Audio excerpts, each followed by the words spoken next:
Well, good evening to you that are joining us this Monday evening on the Marcia Week Show, the loyal opposition. A real joy to welcome you again to this another tremendous evening, an evening of education, learning, an evening of sharing together. And we certainly want you to be a strategic part of all that we're doing, particularly this evening. And we want to have you engaged in the context of the subject for tonight, which has to do with the matter of the increase in gun violence in our country. And we'll be coming to that in just a few minutes. A real joy to have you all back with us again this evening, and a distinct honor of mine to be co hosting for the show tonight and with Marcia. She'll be joining us later on in the show. She's had a hectic day, very, very busy evening. As you might be aware, their Praise Academy will be traveling very shortly to perform in Trinidad in terms of the Speak Life production. And she has been hectically, excuse me, and busily involved in all of the logistics and planning for that. So she'll be joining us later on tonight. We do want to keep Mr. Caswell Franklin in our prayers. Nothing is wrong with him. Don't get anxious about anything. He's just taking a bit of a break. We understand he's somewhat tired. He's been agitating for so much. He's been certainly on the forefront of all the things to do with the union and all these different aspects, of course, and here on the show. And that has its toll, but we want to remember him in our prayers, that God will strengthen him, and that he might very well be on tonight. He does have the access anytime he wishes to come on, but just so you are aware, nothing is wrong. He is not sick. He's not in hospital. He's not ill. Anything of the sort. All right. And incidentally, I want to thank those of you that advised me and informed me last night that Mark Lord is still very much alive, and I'm very glad to hear that. Thank you so very much. When I referred to, my country to me, Barbados, my country to me. So I appreciate you sharing that with me. He's a tremendous singer, and I've enjoyed so many of his songs over the years. But it's a joy for me to be here. It's an honor to share with you, honor to join with you again tonight. And I look forward to a great, great show. Of course, as you would tell from the subject matter, we are going to be looking at the matter of the increase in gun violence in Barbados, and uh, can there be peace with such an increase in guns? And we are going to talk about that a little bit tonight as I begin. And then hopefully, you never know, like I said, Mr. Franklin may just jump right in and join us. And Kimar, hi, Andrew. Good to see you, man. Good to see you. Bless you. Well, Andrew, I can't say good to see you and not back up and welcome all the others. So let me take a break here and do what I ought to be doing. Okay.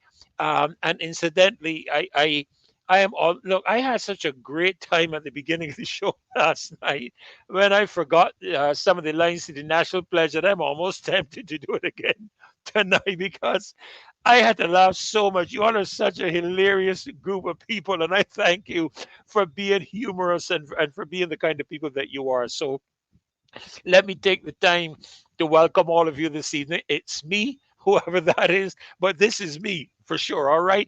David, great to have you. Cecilia Miller, always good to have you with us. Judy Jills, good evening to you as well.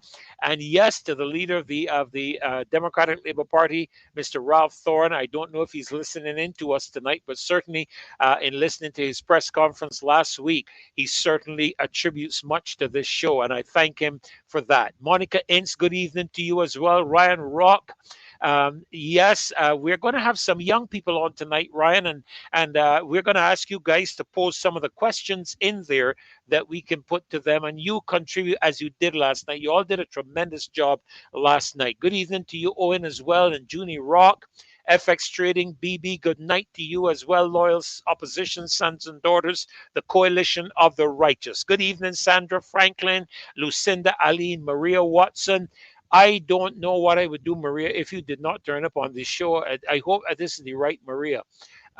Yes, and don't forget to like and share. I hope this is the Maria that keeps me on my toes. If that's the Maria Watson, or am I attributing to you a feature that is the feature of someone else? If I am, I apologize. But nevertheless, I'm sure you will keep me on my toes anyhow. Tony Paris, great to have you. Tyrone Green, Sir Alfred Benjamin. I see that name, all of your names there every single night. Even when I'm not on, I'm watching the show as well, and keeping tabs with what is happening. Taiwan Green, great to have you. Yeah, that was the additional one. Yeah, the Biden moment. You see, you start me laughing already. You start me laughing already, and I have to get going on the show. Tony Paris, yes, Mr. Franklin, he's a good guy. There are a lot of nasty remarks that people have made. Um, some persons just want to be wicked, and that's just what they are. But he's a great guy, and I appreciate him so very much. A very, very well informed individual. Beverly, great to have you with us again tonight. Wayne, MacD, Austin, a Bajan life. Yes, Andrew, I shouted you earlier. Really great to see you here tonight as well. My friend Dish Shoalin, the the kung fu fella there. A Bajan life. God bless you, Mystic Angel. There you are. There's my Marcia. That's the Marcia there. It's blessings to you this evening as well. Vernon Garnes, Diana Husbands, good evening. And all is well on my side and on Marcia's side. Like I said, she'll be joining us later tonight. Hopefully, Kimar will be able to join us as well. He's been quite busy, and I mentioned at the beginning of the show that Mr. Franklin, he's doing all right. I believe he might just be taking a little break because he's just so tired, and we can understand that, can't we? He keeps a very hectic schedule. He's busy representing a lot of different people and contending for what ought to be right, and so we are grateful indeed for him. Good evening to you as well, Emerson. A Bajan life.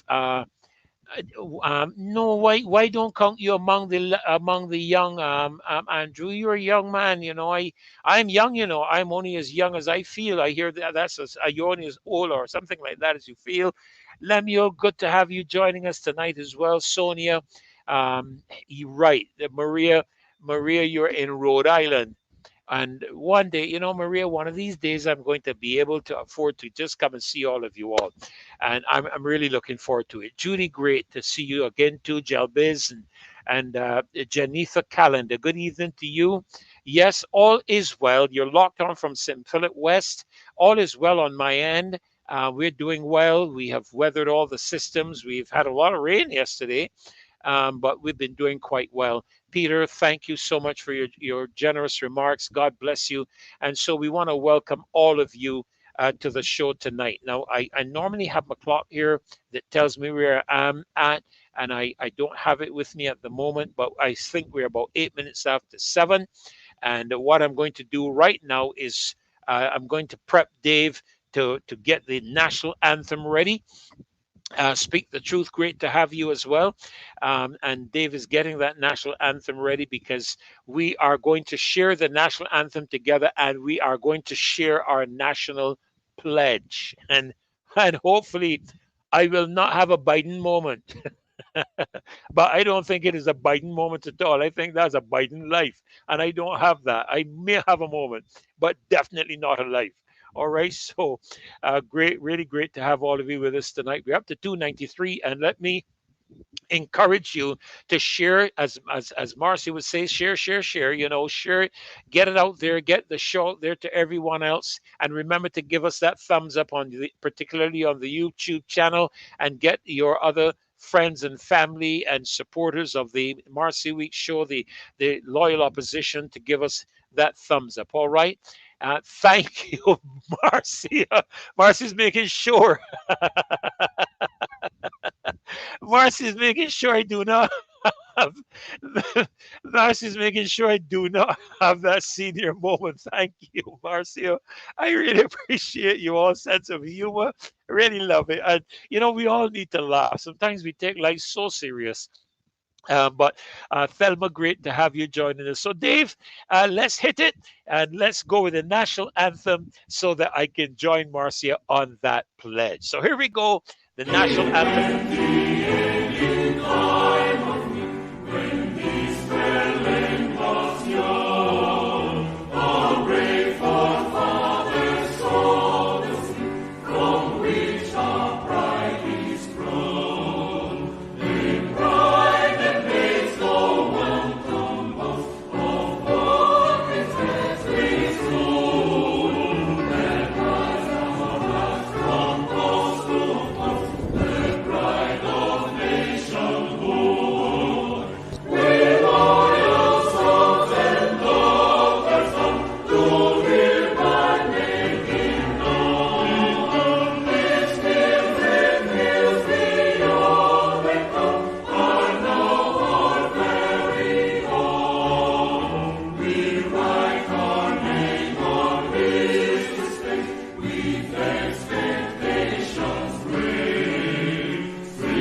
Amen, amen, amen. Firm craftsmen of our faith. That means that the future of our country is in our hands, not in the hands of a government. They are in the hands of the people.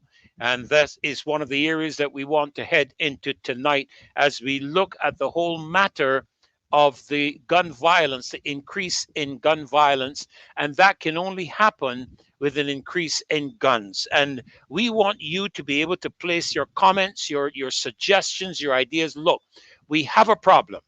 And I have observed in the Barbados today what the Prime Minister had to say with regards to the establishment of a specialized group, and and I thought that was something that the Commissioner of Police and establish. But nevertheless, I see the Prime Minister indicating, as a result of a key recommendation from the Independent International Police Assistance Service, that she is going to be, the government is going to be establishing a serious organized crime unit within the police service as the country grapples with a wave of violent crime. Now, yesterday we touched on this, and we want to address it quite strongly tonight. We'll have a number of persons that will be joining us over the evening. Like I said, hopefully Mr. Franklin, if he's able to, will be joining us. Keymar will be joining us. Marcy will be joining us. And a number of young people will also be joining us so that we can hear their perspectives, their views, and their input as well. And we do want to hear from you.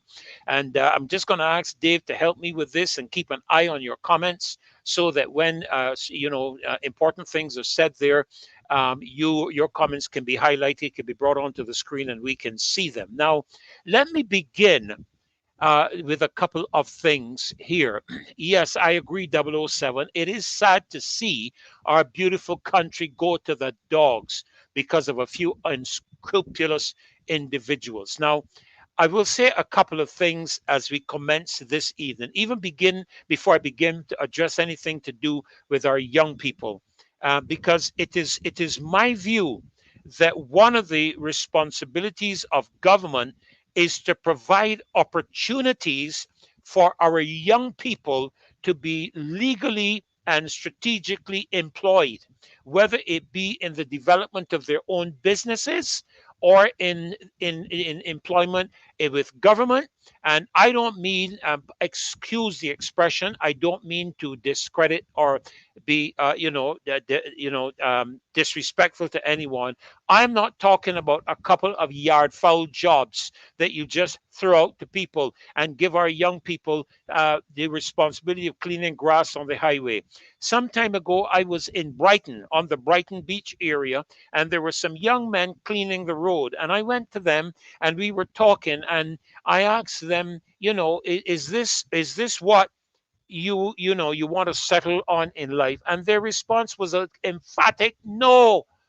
They said, but sir, it gives us some money to get some food and that type of thing. But they had a dream. And I must say that the more the days go by, I believe our young people are facing a position in our country where their dreams are evaporating in front of their eyes. And so they feel that they need to get involved in some area because it seems nobody is listening, nobody's paying attention, nobody's making provision for the opportunities for our young people to be gainfully employed. Now, I do want to say that one of the things that I believe government should engage is a facility where young people can get involved in their own development of their own businesses without having to spend the astronomical amount of sums of money to register a business, to incorporate and all that kind of thing. We pay government a lot of money, comes out of the pockets of taxpayers in this country.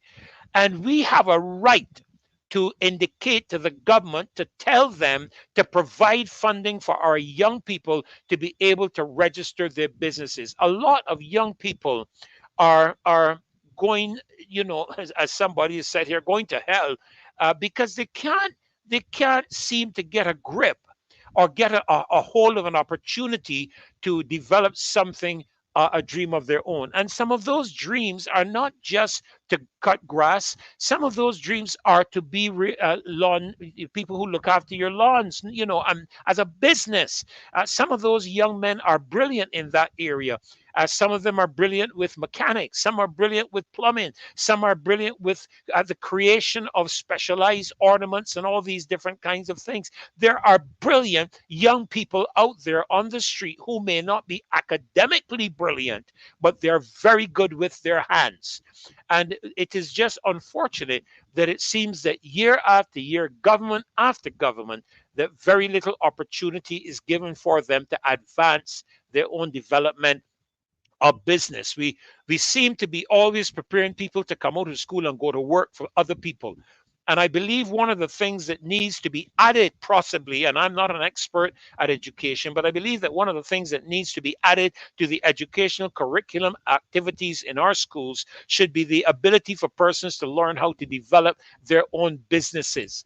And so that is one of the areas that I just will touch on because, we could take a whole show on that.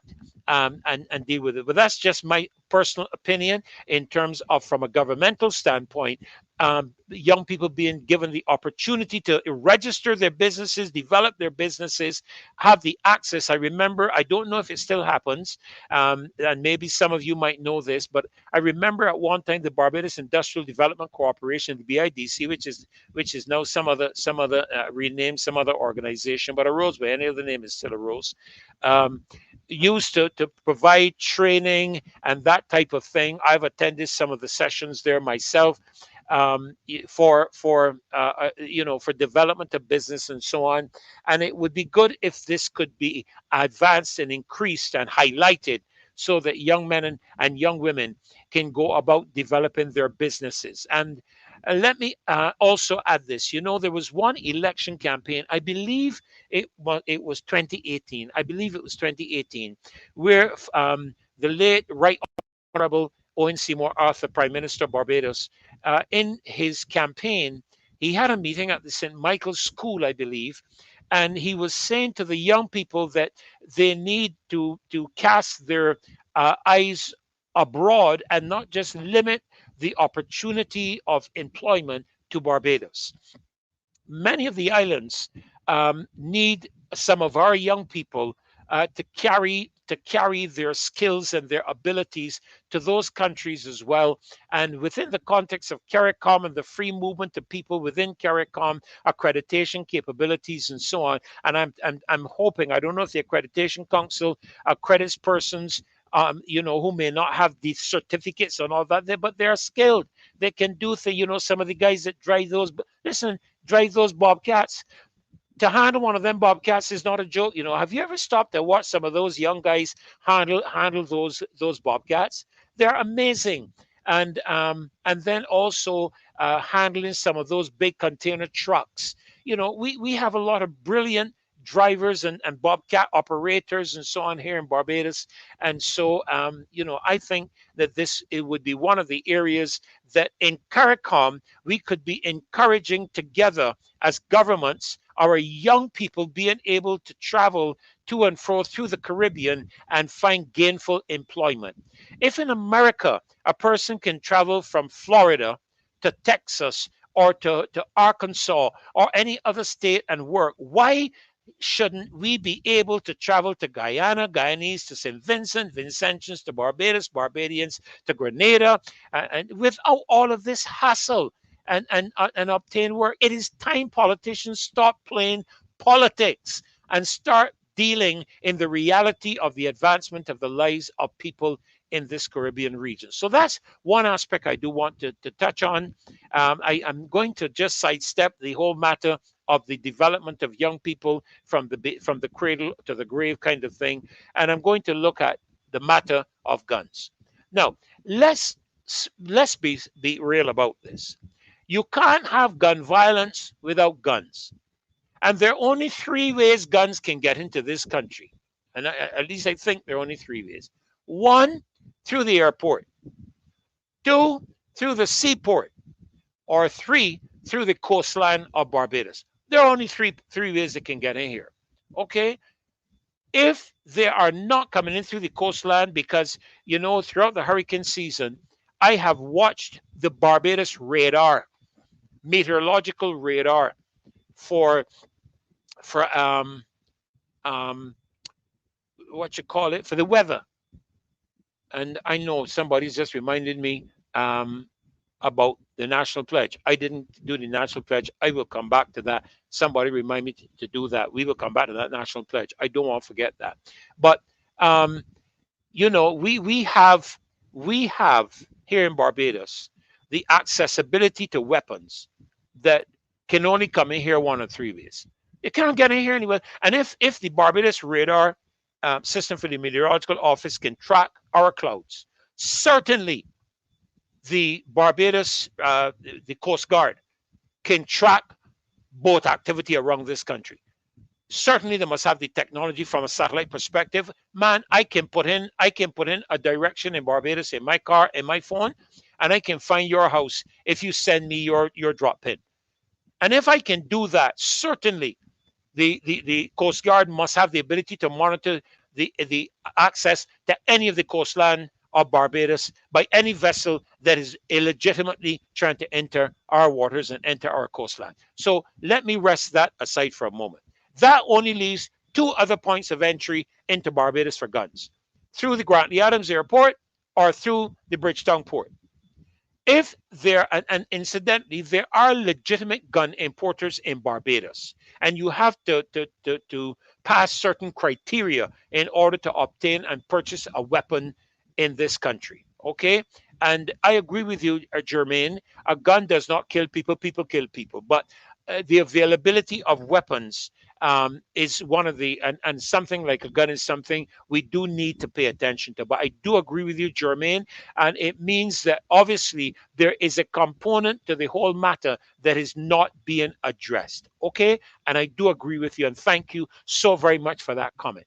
So guns are getting into Barbados illegally. All right? How they're getting in, I was looking at some information earlier, and it was stated that the majority of them are coming in from the United States, from family members and people overseas who are obtaining them and sending them into Barbados. That is what I saw on some of the statista and some of the other areas. Yeah, well, of what I consider Port Ferdinand, Port St. Charles, to be honest, Sharjah, Dean, to be not to be official importing points. That's really what I was talking about. But you're right. Port Ferdinand and Port St. Charles are also access points for the accessibility of weapons. But I was really focusing on the official import points into Barbados in the sense of the port and the airport. But you are correct; those are also potential access points. So you do have five, right? I think those that would cover. If you want to add maybe the new yacht facility in the Carenage or the Carenage, or some people, maybe that would be six. But I was actually looking at the official importation points in Barbados, which would be the port and the airport and the seaport. But thank you so very much for bringing that to my attention. I do appreciate that, and they do need we do need to keep our eyes there. So we now have all of these points of entry that are governed and monitored by our authorities. The airport, which is the seaport, the Port St. Charles, the Port Ferdinand, the Carenage area. We have those areas that ought to be manned and managed by authorities in Barbados. So if guns are coming into the country illegally, is it possible that there are those who are operating at official levels who are turning a blind eye or being paid off within the context of this activity? I am asking the question. I am not making the statement. I know what statement I can make, but I am asking the question because, again, I do not want to cast aspirations on an entire uh, career aspect of operation and life in Barbados only because of a few bad apples. So I'm being very careful that I do not disrespect the good job that many of our immigration and customs officials and Coast Guard officials and police do in our country. I'm being very careful with this because I do respect very much the authorities in our country. But the guns are getting in here somehow, and it has to come to an end. You know, I noticed in her submission when she spoke, I noticed that she described a key recommendation from the Independent International Police Assistance Service. And I was wondering to myself if the Prime Minister would be audacious enough to invite in international assistance to root out this matter. And I sincerely hope, you remember last night I said that if I ever get the position, if I ever come into a position to execute authority in this country, that one of the first things I'm going to do is to go after persons in political life who we suspect and are alleged to be involved in any criminal activity and lock them up. I make that solemn promise. You heard that before from some other mouth, but I make that solemn promise because I believe there is one law and one justice. So guns are getting into this country, and that is the foundation we have to address. If you can't get access to guns, you cannot have gun violence in the country. So we need to find out how are guns coming into this country now. I am not going to be speculative and say something that I cannot prove. If there are others who can prove certain things, then by all means you can make your comments if you can back it up with substantive proof, because I don't want to be charged with defamation of character. So I'm not going to ascribe anything to any politicians or anything of the sort. But clearly, something is amiss that guns are making it into this country just willy-nilly. Certainly something is amiss. Now, as I read in the Barbados Today, and saw the suggestion by the Prime Minister of utilizing the Barbados Police Service ban, I began to wonder, and I say this with the deepest of respect, I began to wonder if the Prime Minister understands the demographic of people who are committing crimes in this country, and the mindset and the culture of the people. Um, yeah, I do born again. I do know that. The mindset and the culture of the people who are involved in these activities.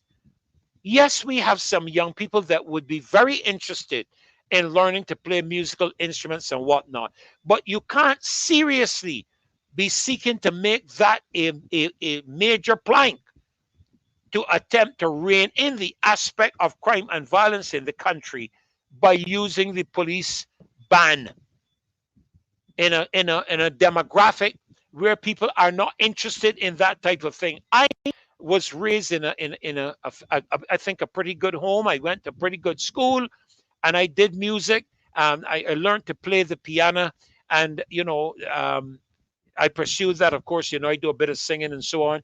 But the point I'm making is, I don't know if we understand the demographic of people we are addressing. Now, I want to say that while some people are ready to dismiss the young men that some of them we saw on the screen last night, that young man that lost his life, and while we saw the other four, we were hesitant to put it up on the screen. Um, so, and I agree with you, Sandra, but I'll tell you why I believe we need to bring in some people from overseas to deal with this matter. And since you brought that up, let me share why I think so. Over the past several months, I have seen our Prime Minister at the forefront of every single matter in this country. Now, some people call it micromanagement. I call it a lack of separation of powers. The Prime Minister is involved with the police. The Prime Minister is involved with the judiciary, with the Chief Justice, the Supreme Court judges, with the High Court judges, involved with the National Insurance, involved every single area. Now, we are a republic. And if there's one thing I have appreciated, while it's not perfect, but one of the things I have appreciated in the United States is the separation of powers. The president can't tell the Congress what to do. The Congress is separate to the Senate, and they're separate to the Supreme Court. So you have this separation of powers. I believe that if we have become a republic, we need to get rid of the old governmental system, which we became a republic to get rid of that colonialistic mentality. America got rid of it as a result of the War of Independence in the United States of America, and kicked the British out and got rid of that colonial mindset. So that today, as a republic, America has the separation of the president, the Congress, the Senate, and the Supreme Court. 4 separate powers. But here we have a prime minister who has her hands in everything. That to me is concerning, because it suggests to me that she will bring her influence to bear and her power of leadership to bear on those areas where she has no right being involved in. We even saw it when it came to the matter of disaster management with the passing of Hurricane Beryl. There you are again at the forefront. And so I believe that we need to implement a new political system in this country.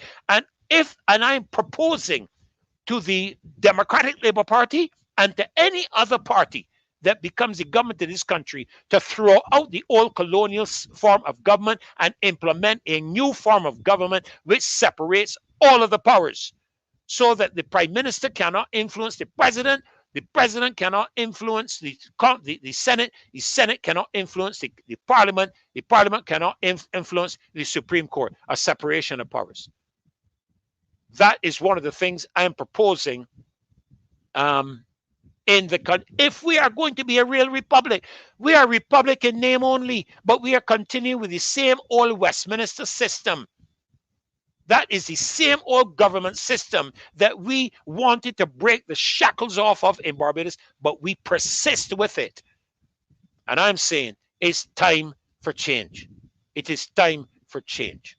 All right. Now, um, that is my view, my perspective, so that the Prime Minister does not have any direct influence on the selection of judges, no direct influence on the selection of the Supreme Court justices, no direct influence on the selection of the Commissioner of Police or anything of that nature.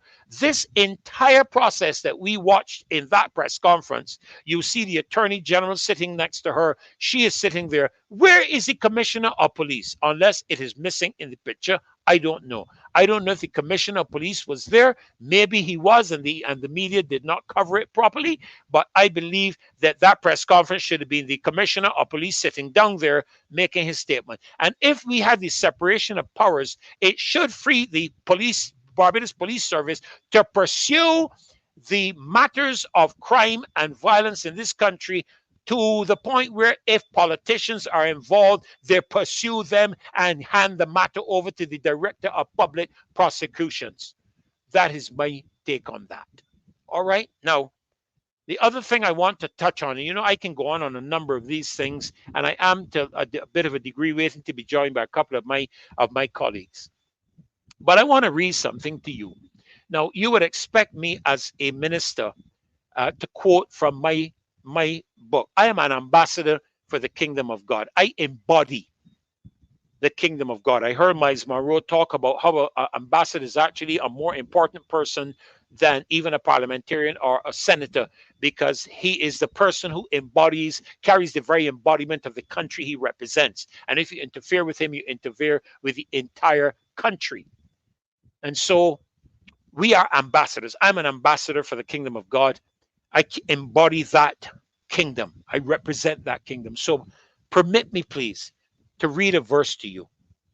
And on the basis of what I saw written in the Barbados Today, expressed by the Attorney General as it relates to the execution of criminal offenses and judgments and so forth, I want to read something to you, and I want to ask you to bear with me and listen carefully to what I say. I am reading from the Bible. You would expect that. And I'm reading from the book of Ecclesiastes, not Ecclesiasticus, Ecclesiastes, chapter 8. And I'm reading verse 11. I'm giving you the reference so that in your own time, you can go and read it and you can do your own research. This is what it says. And I'm going to read it from a couple of versions. Permit me, first of all, to read it from the King James Version. Let me take you into a little spiritual exercise tonight. Okay, just give me a couple of minutes. In the King James Version, it says this: because sentence against an evil work is not executed speedily, therefore the heart of the sons of men is fully set in them to do evil. That's the King James Version. All right, let me read that from the Amplified Version. Because the sentence against an evil act is not executed quickly, the hearts of the sons of men are fully set to do evil.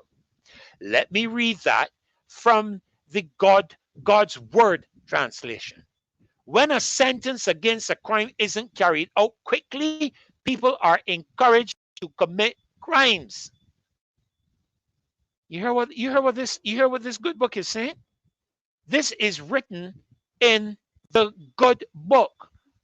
Listen to the NIV, or New International Version. Listen to what it says. When the sentence for a crime is not quickly carried out, people's hearts are filled with schemes to do wrong. In other words, Mr. Attorney General, do what has to be done to ensure that sentences are carried out expeditiously in this country. If you can spend $5 million on oistins, you can spend $5 million increasing the staff for the increase of judges. You can spend $5 million to increase the number of judges and Supreme Court justices. And you can spend $5 million to give them the appropriate staff and train their staff. If you can spend $5 million to paint a facility red. And I make no apologies for this. We have our priorities skewed wrong in this country from a governmental perspective. And clearly, you do not understand what is going on in the demographics of this country. Now, as a religious minister, I have to understand and I have to know, because we got to deal with this, you know. You know, when these young men get shot and killed, you know where their family heads? Straight to us for consolation and for encouragement and prayer. This is what they do. We have to go and hold their hands and hold them and cry with them every time a young man is murdered in this country, every time a young person is killed in this country. The ministers of religion have to go and help the families. So we do know. We do know. I had a gang member, I won't say which gang. I had the leader of a gang in this country when I first returned to this country from Trinidad in 1997, where I had spent 3 years there. I had a gang leader and two of his cohorts in my home. At the time, we were living in a place called Good Hope, which is where the Fair Trade Commission is now. And we sat there and talked with them concerning the challenges that they face. That's okay, CD. My mother would do the same thing. So you're not nitpicking, boy. My mother would get after me for that. So thank you. Part of me taking the break for a light moment.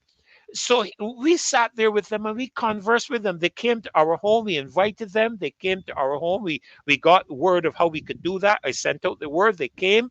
We gave them refreshments and we sat and we began to talk about the challenges of the young people in this country. And they talked a lot about disrespect. They talked a lot about the lack of sincerity and authenticity among authority figures. They talked a lot about their upbringing and their homes. They talked, I remember one young man talking about being forced to look through a hole in the cardboard partition of his home to watch his cousins involved in sexual activity, being forced to do that. I remember these things. And as we went through the night and we progressed, and as we were coming to the end, I looked at the leader of the gang. And before I even get to that, one of the young men that came with a Collins.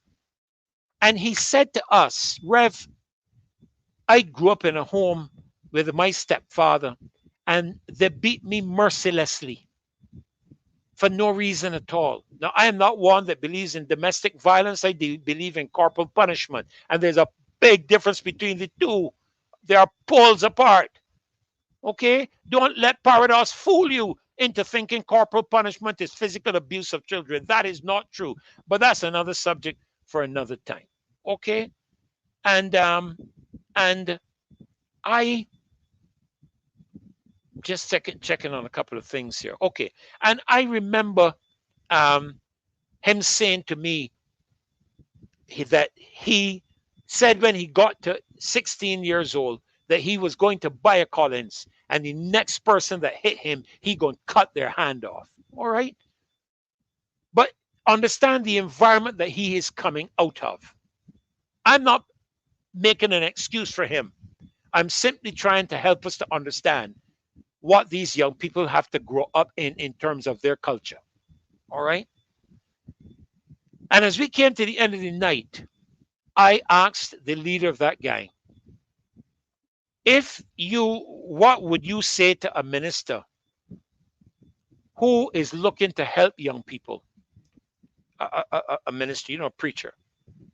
In terms, can I coming down, into the area, whatnot? And he said to me, Rev, you can come down into our areas, but if you coming down there, be real. Don't come down there because we know a fraud from a true person. He said, if you really coming down there to help us, we can tell the difference. All right?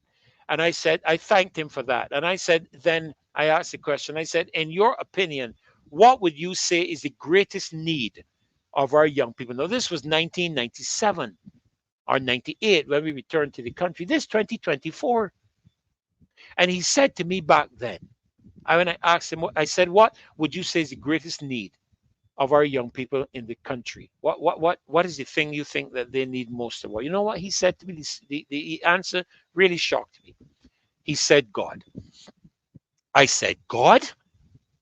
I said, how do you rationalize that? He said, well, Rev, let me tell you, if it isn't for God, as young people, we will self-destruct.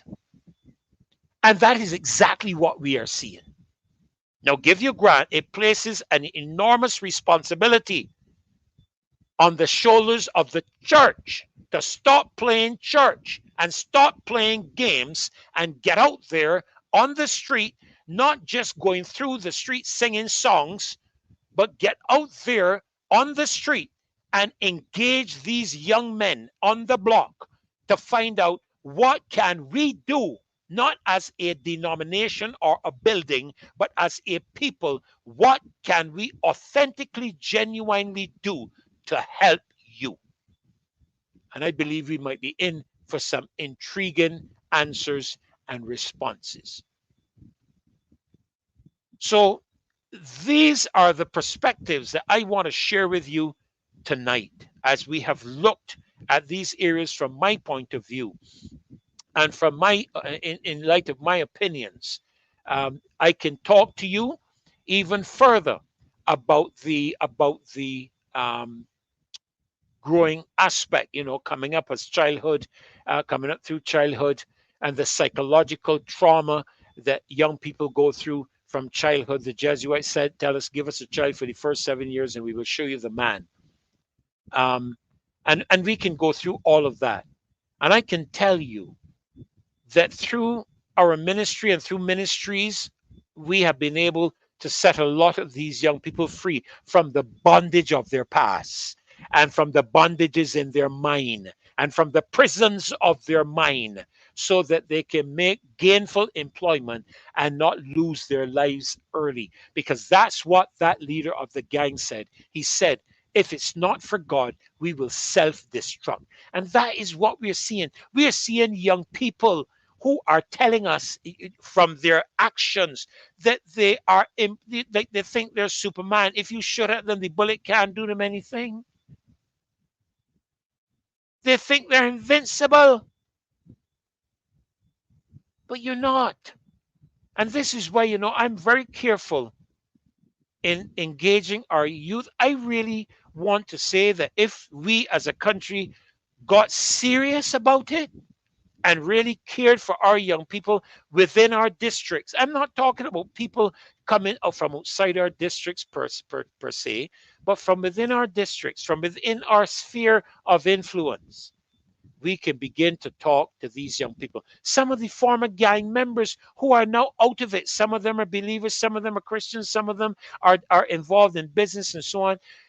Let's give back to our communities and get in there because you know your community best so that you can get in there. And that is one of the reasons I support the call of the leader of the opposition to establish a commission on crime and violence in Barbados and to go around the country, not simply from a political position, but from a position of concern as citizens of the country to hear what Barbadians have to say. Now, let me get to my national pledge, which is why I have taken the time to share with you all I've shared with you. They give me a lot of time tonight because I'm still waiting for a couple of persons to join me, and I hope and expect that they will. And so let me share this national pledge. I pledge allegiance to my country, Barbados, and to my flag, to uphold and defend their honor, and by my living, to do credit to my nation wherever I go. I do not pledge allegiance to the Democratic Labour Party. I do not pledge allegiance to the BLP. I don't pledge allegiance to any LP, not even the ones we used to play on the radiograms years ago. I don't pledge allegiance to any entity other than my country. I owe my country to put back what my country has given to me. It has given me an education. It has given me a life. It has given me opportunity to raise a family. And I owe it to my country to give back. And that's why I am on this show. I'm on this show not because I don't have anything to do. I'm on this show because I see this show as an opportunity to give back to our country what our country has given to us. And I want to thank all of you that come on. And I know many have been posting, and I'm going to look back now at some of your comments and look and see some of the things that you have said. And you've said a lot in terms, and I want to go back and read some of them. Hurricane Writer says it was never a full Westminster system in Barbados, only in name only. Emerson Boyce, using the police ban is not a good idea and does not address the issue of crime. The first step the Prime Minister needs to take is to fill the vacant spots in the service. The number of police is down. And I saw comments made concerning that. Shara asked the question, where is the Minister of Crime, Mr. Corey Lane? Where is he? And Kenneth Norville, I understand. Kenneth, the USA is not the best example, but it is, you know, Kenneth, I must tell you this. I don't want the UK model. I honestly don't want the UK model because the UK model is as corrupt as any other.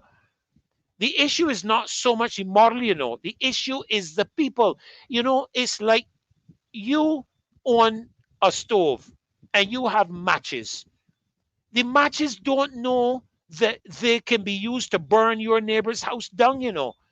The matches don't know that they can be used to light the fire to cook your food. The matches are just matches. So the system in the United States is a good example. The issue is not the system. The issue is the people. But why I say I prefer the US system is because unlike the UK system, the separation of powers, to the best of my knowledge, the separation of powers exists more so in the US system than in the UK system, where the president is separate to the Congress, is separate to the Senate, and separate to the Supreme Court. I do know that each one of them can become political footballs for people to use, but the fundamental system of the separation, the fundamental concept of the separation of powers, I believe is a good one.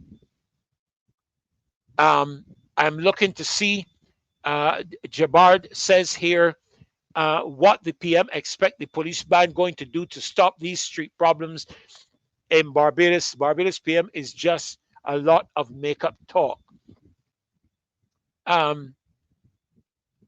Somebody else here, Judith, says, I couldn't wrap my head around this Barbados Police Service ban working with the police in the fight against crime from the first time I heard it. Marcy says that gives them time to change, but they don't want change, so reap the consequences when it comes. Hurricane Writer says, if the foxes are guarding the hen house, Cambodians hope to have omelette for breakfast. You can garnish what he means by that. Peter King tells us that the government corruption runs so deep in Barbados, not only the politicians are corrupt, but also the public servants. That is Peter's perspective, and he has a right to his opinion. Just like some of the people that come on here share their opinions concerning what we've had now. I don't have a problem with that as long as you remain decent and respectful. When you become disrespectful and indecent, then that is where we draw the line. How to fight crime. Someone else says here, this is Skylar Watson. How to fight crime. Let the police do their jobs and tell the Prime Minister to stop wanting to be a minister of everything. I believe that if there was a separation of powers, that politicians would think twice about the things they do. If we live in a country where the persons who are involved in specific areas are moral people of integrity and character, which is what we need.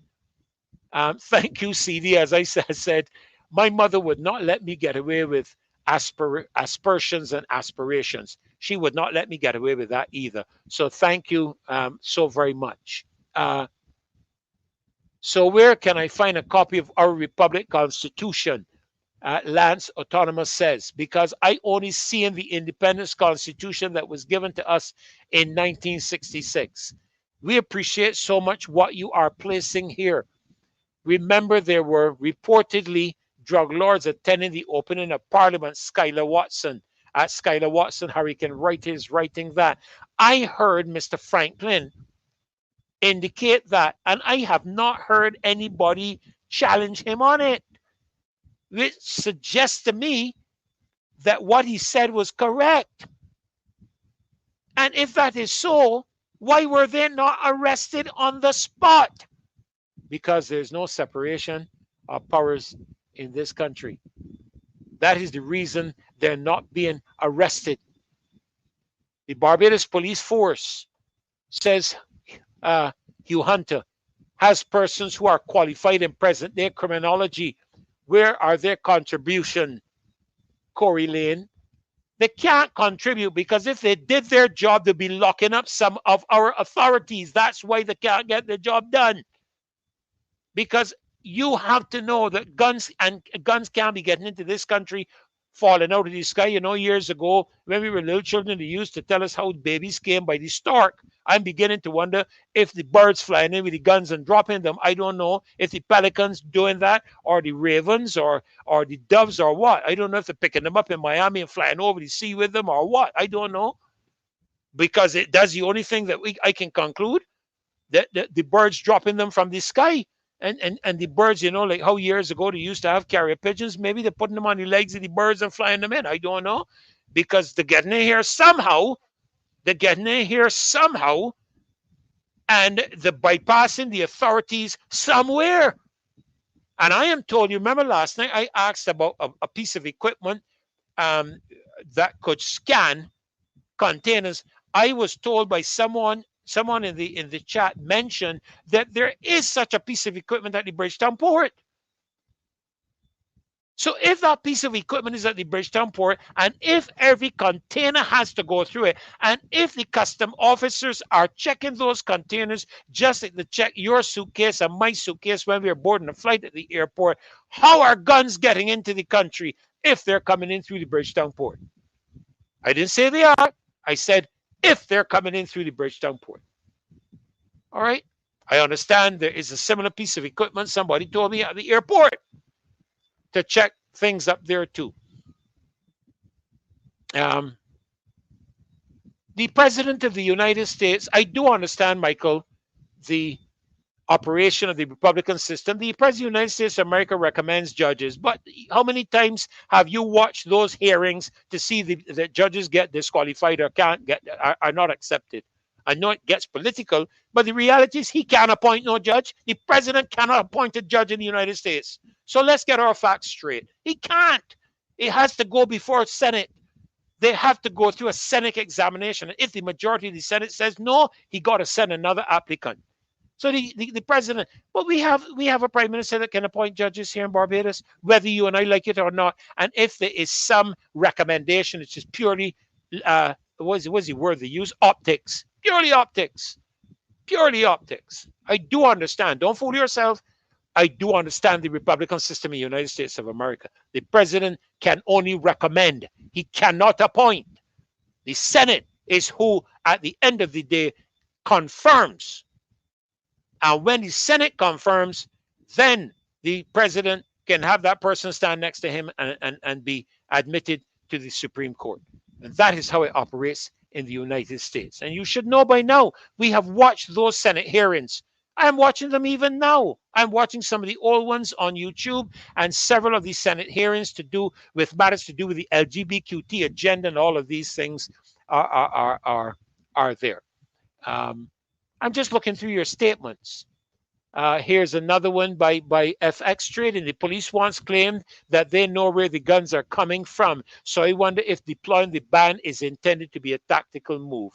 I don't know. It certainly sounds like a ludicrous one to me, but since I don't understand and since the concept has not been fully explained, I can't say what type of a move it is. Michael is saying it's nothing to do with the Republic, but the Constitution. Well, in truth and in fact, Michael, the two go hand in hand. Republic needs the Constitution. The Constitution of Barbados is needed, and I agree with you. With I am not one to necessarily separate things in that manner.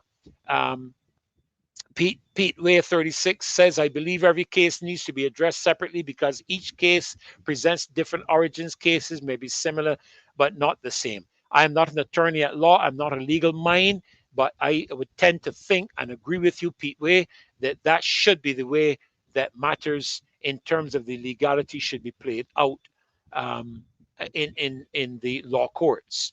Um, I'm just looking down. If I don't select yours, please don't get upset with me. There's just so many. Um, I always like to, Alvin Brown says, I always like to compare other countries, look at other countries and tell me what I want to see when it comes to crime. I have looked at Singapore and I've looked at some years ago at Hong Kong, and I recently began to look at Ecuador. I think it's Ecuador where the president there has reduce gang activity and violence significantly. I'm doing a bit more research into that, so I don't want to comment on it because I'm not finished my research at all when it comes to that.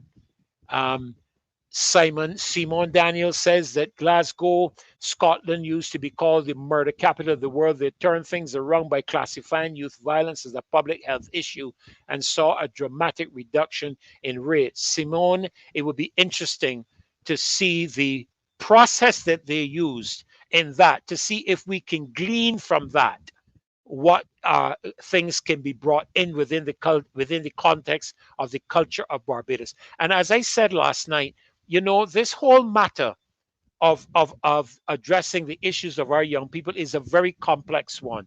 If there is no one singular or one easy answer to the matter. It's a little easier, I think, to train up a child than it is to get a child that has already been trained and try to change them. That becomes a lot more difficult, um, in terms of things like that. Um, Shara says, hands off our police ban. Send them to the defense force to instill discipline in them. I remember some years ago, there used to be this program, and maybe it would be a good thing if some of our young people on the point of leaving school, it was compulsory for them to spend some time in a disciplinary context of a place like the Defense Force. We used to have the cadets at school, and of course, the cadets was optional, where you would learn. We had scouts at school, we had girl guides at school. All of these were opportunities for I'm going to come to that in a minute.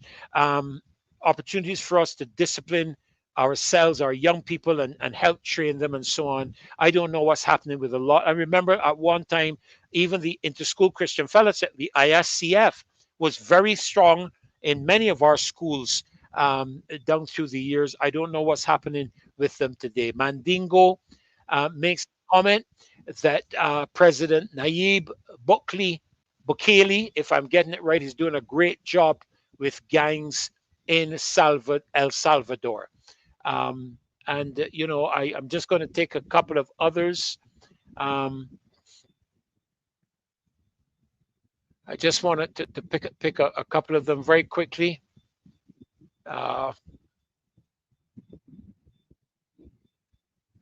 Again, Simone, you're using that reference. Glasgow, Scotland didn't use increased policing, but sports clubs. I'll tell you something, Simone.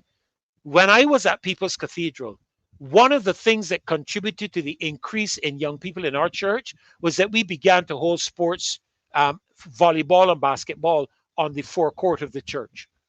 And on a Friday night, the young people would play there, and inevitably they would gravitate into the church. And I remember, being there and watching very interestingly, because I was on the platform, and I would watch the movement of many of those young people from the back of the church. Inevitably, you would find them at the altar, and many of them have gone on to be fine young people in the country. So again, I do believe that sports is an integral part of harnessing the energies and focus and skills of our young people. Trauma counselors, yes, because many of our young people have been through a lot of trauma in their upcoming. Social workers, yes, and I mean proper social workers. I will tell you something. One of the biggest letdowns in this country is the service industry in Barbados. So when we start to talk about social workers, we need to get people who like to interact with people and not people who don't like to engage people. We need to get people. It's like getting a customer service agent who doesn't like dealing with people and who likes dealing with computers and put them. And I've seen enough of that. So if we're going to have social workers, and bereaved therapy people, peer-to-peer connections, and so on, they're all good recommendations. Hey, look who just popped in. Did you all see that? Look who Good just night, everybody.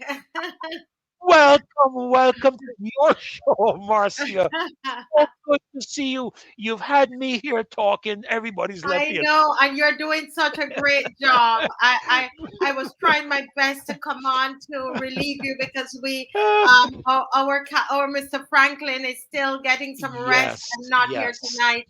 And so I wanted so much to come on to relieve you. Good night. Yes, But Marcia is telling me good night. Patrick Green is saying good night. Yes. yes, please take your time to say hello to all of them. They've all missed you. And they will tell me quite quickly, you cannot replace Marcia. No, but you're doing such a you're doing they send messages to tell me how you're doing such a great job. Well, And praise God. Praise um God. I'm very, very happy to be here tonight. This is an honor. Each night that I Yes, come on, Dr. Ferdinand, it's an honor to serve the people of Barbados. I want you to know that. It's not a absolutely. bother, it's not a Absolutely. bother for me. It is an honor to serve the people of Barbados. And today my my phone was flooded with the 25th young man, a young black Wow. men in their prime Oh, who are being man. cut down by each other, being Wow. killed by each other. And I say today is a sad day in Barbados. Yes, And yes. I want us to, I want to thank you. I realized you were talking about gun violence when we came on. And I just want to, I don't know if Dave can put up the picture of the young man who died today. And I deliberately put these pictures up. The pictures are in the, they're on social media, on in the newspaper, etc. And so we're going to put them up, and we're going to face it, and we're going to look, and we're going to see. Can we make it a little larger so we see him? I want us to see him. Wow. I want to see Wow. this handsome young man tonight. Wow. Yeah, Wow. I want you to Wow. see him, and It he is brings a gone. human face to the whole matter. Wow. Wow. That could be any of our children, Marcia. Wow. Wow. Yes. That is so sad. So It sad. is. It is sad. And Wow. we condolences go out to his To the parents. He family. does have Yes. parents. I know that, as I said to someone today, and I'm going to say it here, I see our young people are on and they're ready to come on, and I want to keep it on a Yes. little bit longer. I know that it is troubling for some people to look at this picture.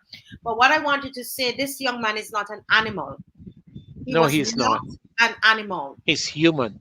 Is human. and Human. and I know that all of it, what we like to do is, as soon as we hear that another one has died, another one was shot, we say, oh well, let them in our minds, whether we say it literally or we think it in our heads, that oh, they're they probably need to get rid of them, they're giving trouble. And we don't even, some of us cry over animals. We don't even cry over these young men. We don't Yes. even shed a Yes. tear over them. But if we know of a dog that died, that you were knew the dog, or we cry over animals, and we would never shed a tear, and we never we see it. And as some of us, some, not everybody, some of us, Yes. we skip Yes. past it very, very quickly, and we move to something else. But it is real. He's not an animal. And I tell you something. Sometimes we say, well, it's his fault why he died. And I want to hear the young people to come on and talk about it, because when you look and you think, you heard last night talking about how when they were from they were little children, the things that a lot of Yes. these people Yes. these young men have been exposed to. Some of them were raped. I've spoken to young men that because they were raped, that there's a lot of trauma. And you Yes. look at what Yes. happened in Glasgow, that young lady, that person put up, that they did not Yes. increase policing, but for these young men, they increase sports club and trauma Yes. Yes. because Yes.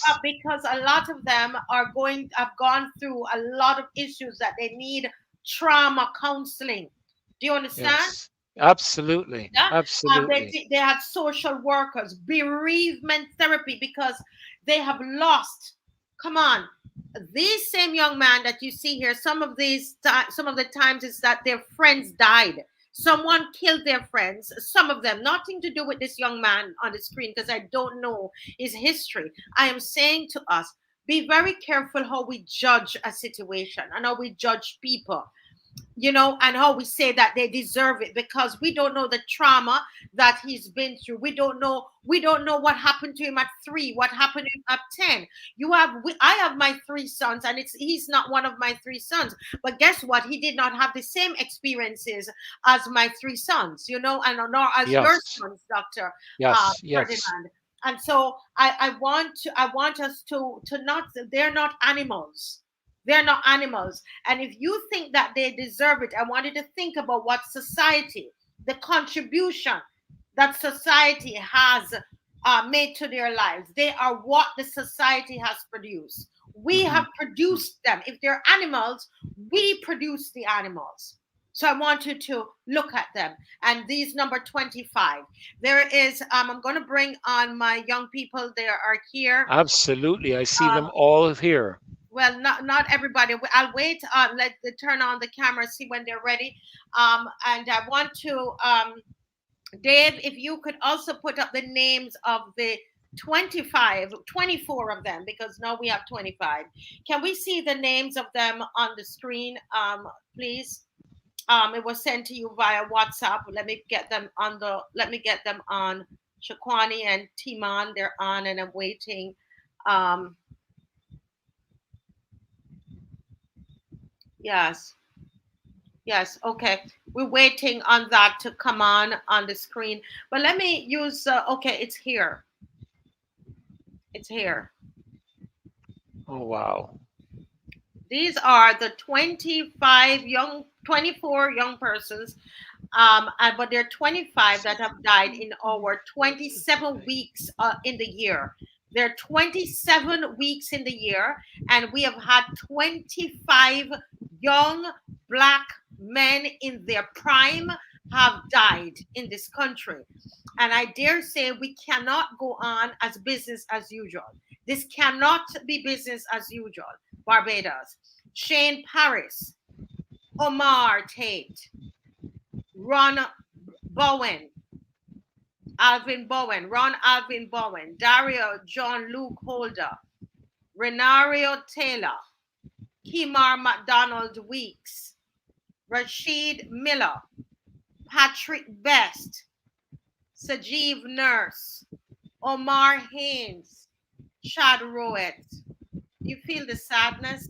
Sean Pearson, Zakir Avian Kimani Goodrich, Stephen Batson, Dashawn Hinkson, Baggio Boxhill,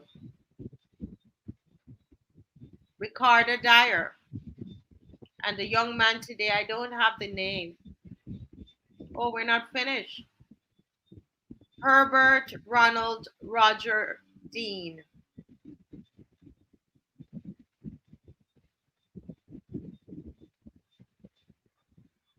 Wow. And I'm looking at the ages, Marcia. These are the ages of my children. You're talking 32, 23, 31.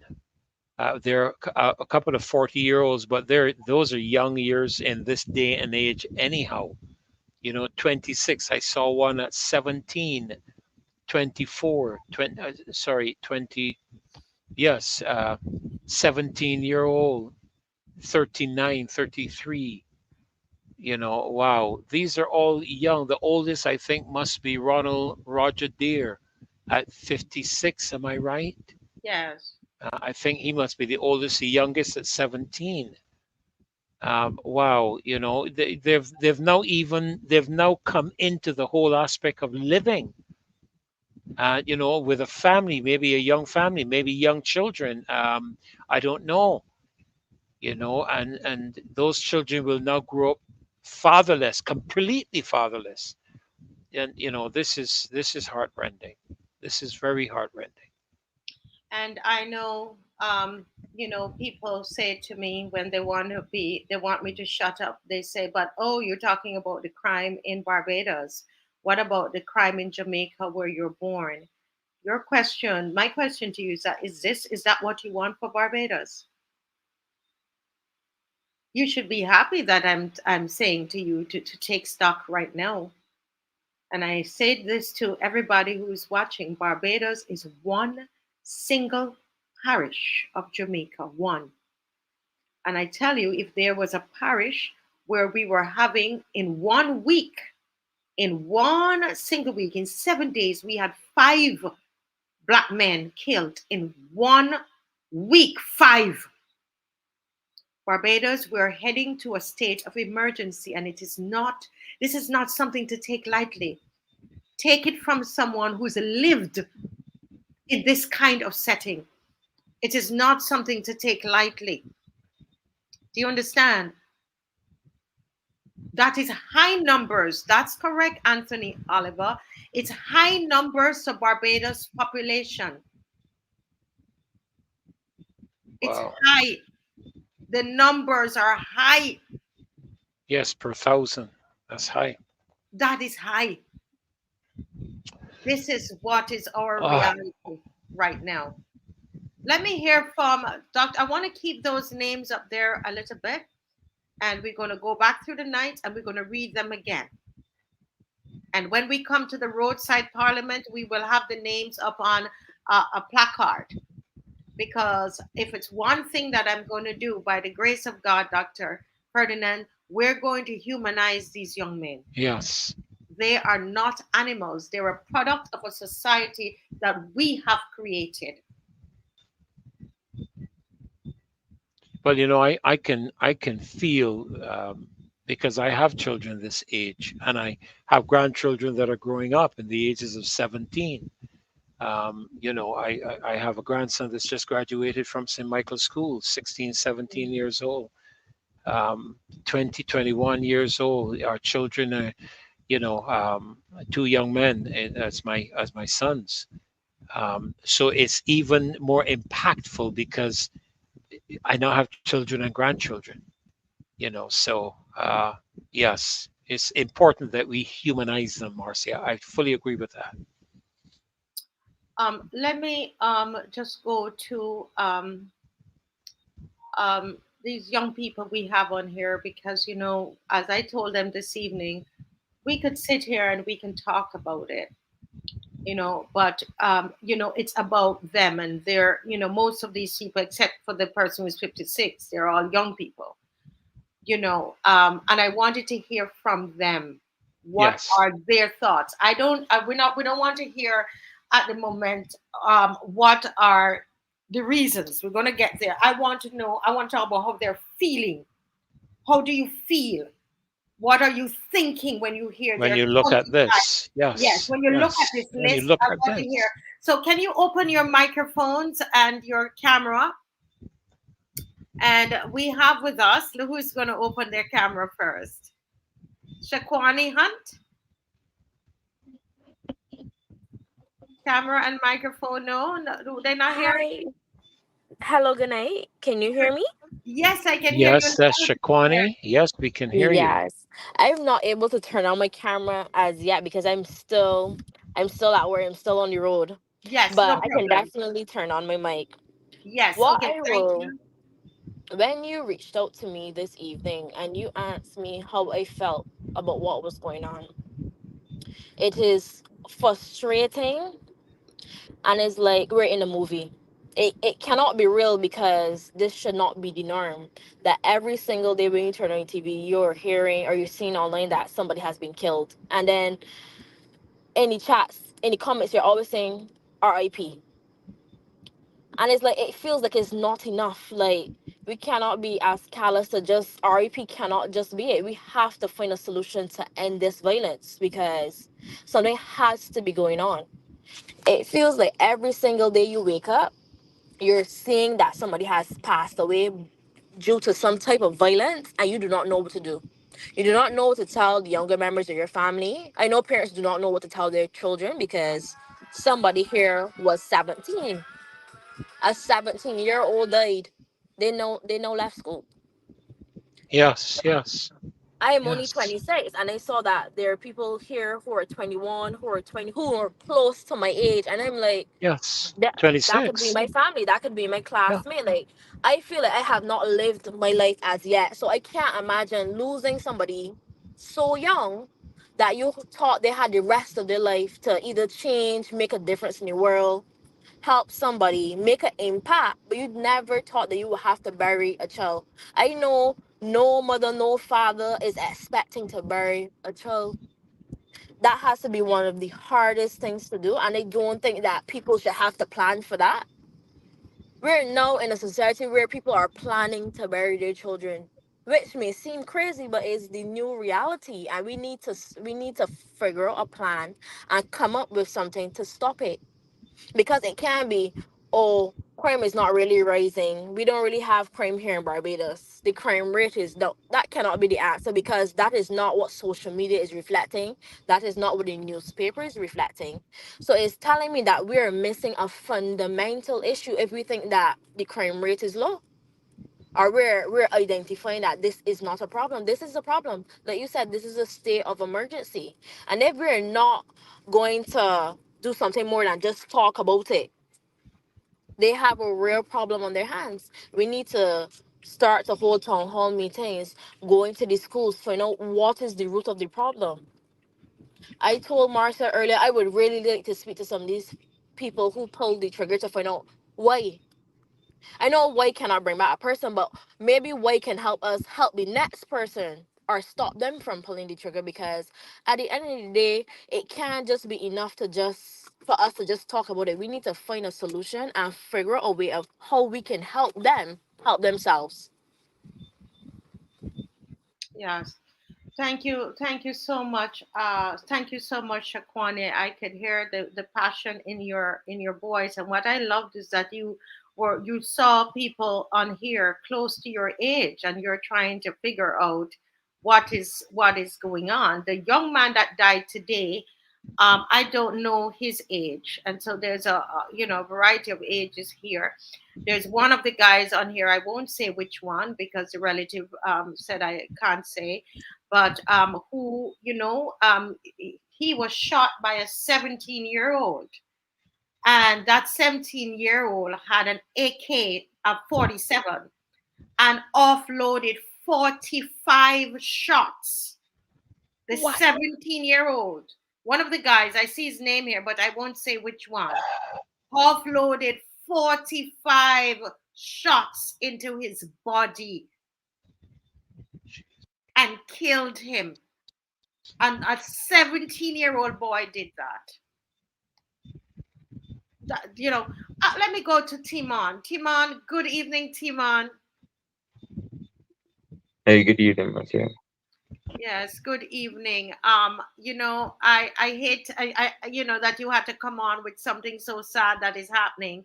But there are 25 young men that have been killed in 27 weeks since the start of the year. Okay, we've had 25 of them. Here are 24 names are on here this evening. Before we go into reasons and solutions, as a young man, how old are you, Timon? You're young enough I could ask 20, you that. Huh? 20. 20 years old. Wow. 20 years old. You're younger than my son. I want to, my youngest son, I want to ask you, when you see this here on here tonight, and you might have been here when I put up the picture of the young man. I don't know if Dave can put up that picture now. Because I want people I would to have seen see. it. You saw it before. Okay. Mhm. I want you to tell me, what are you feeling, Timon? I I believe this is a problem that has its resurgence. Particularly, the pattern is summertime. Usually, the streets are hot in more ways than one. I would say that it is very distressing anytime that life is lost because the volume of human life is immense. Looking then to a more solution based approach But after you the know, feeling. Timon, I haven't heard you. I know, guys. I'm gonna give you a break because I know how guys are. I have not Mm, heard how Timon feels hearing another one. When you heard, because you send me back an emoji or a little something. When you heard there were no 25, you reacted to me. I have it here. Can you put, can you articulate your how you feel? I'm doing that deliberately. I know my son would do the same thing, but I'm doing it deliberately. as opposed to what I was thinking when you sent it. Yes. How do you feel? I don't. Yeah. I don't know if it's different. Okay.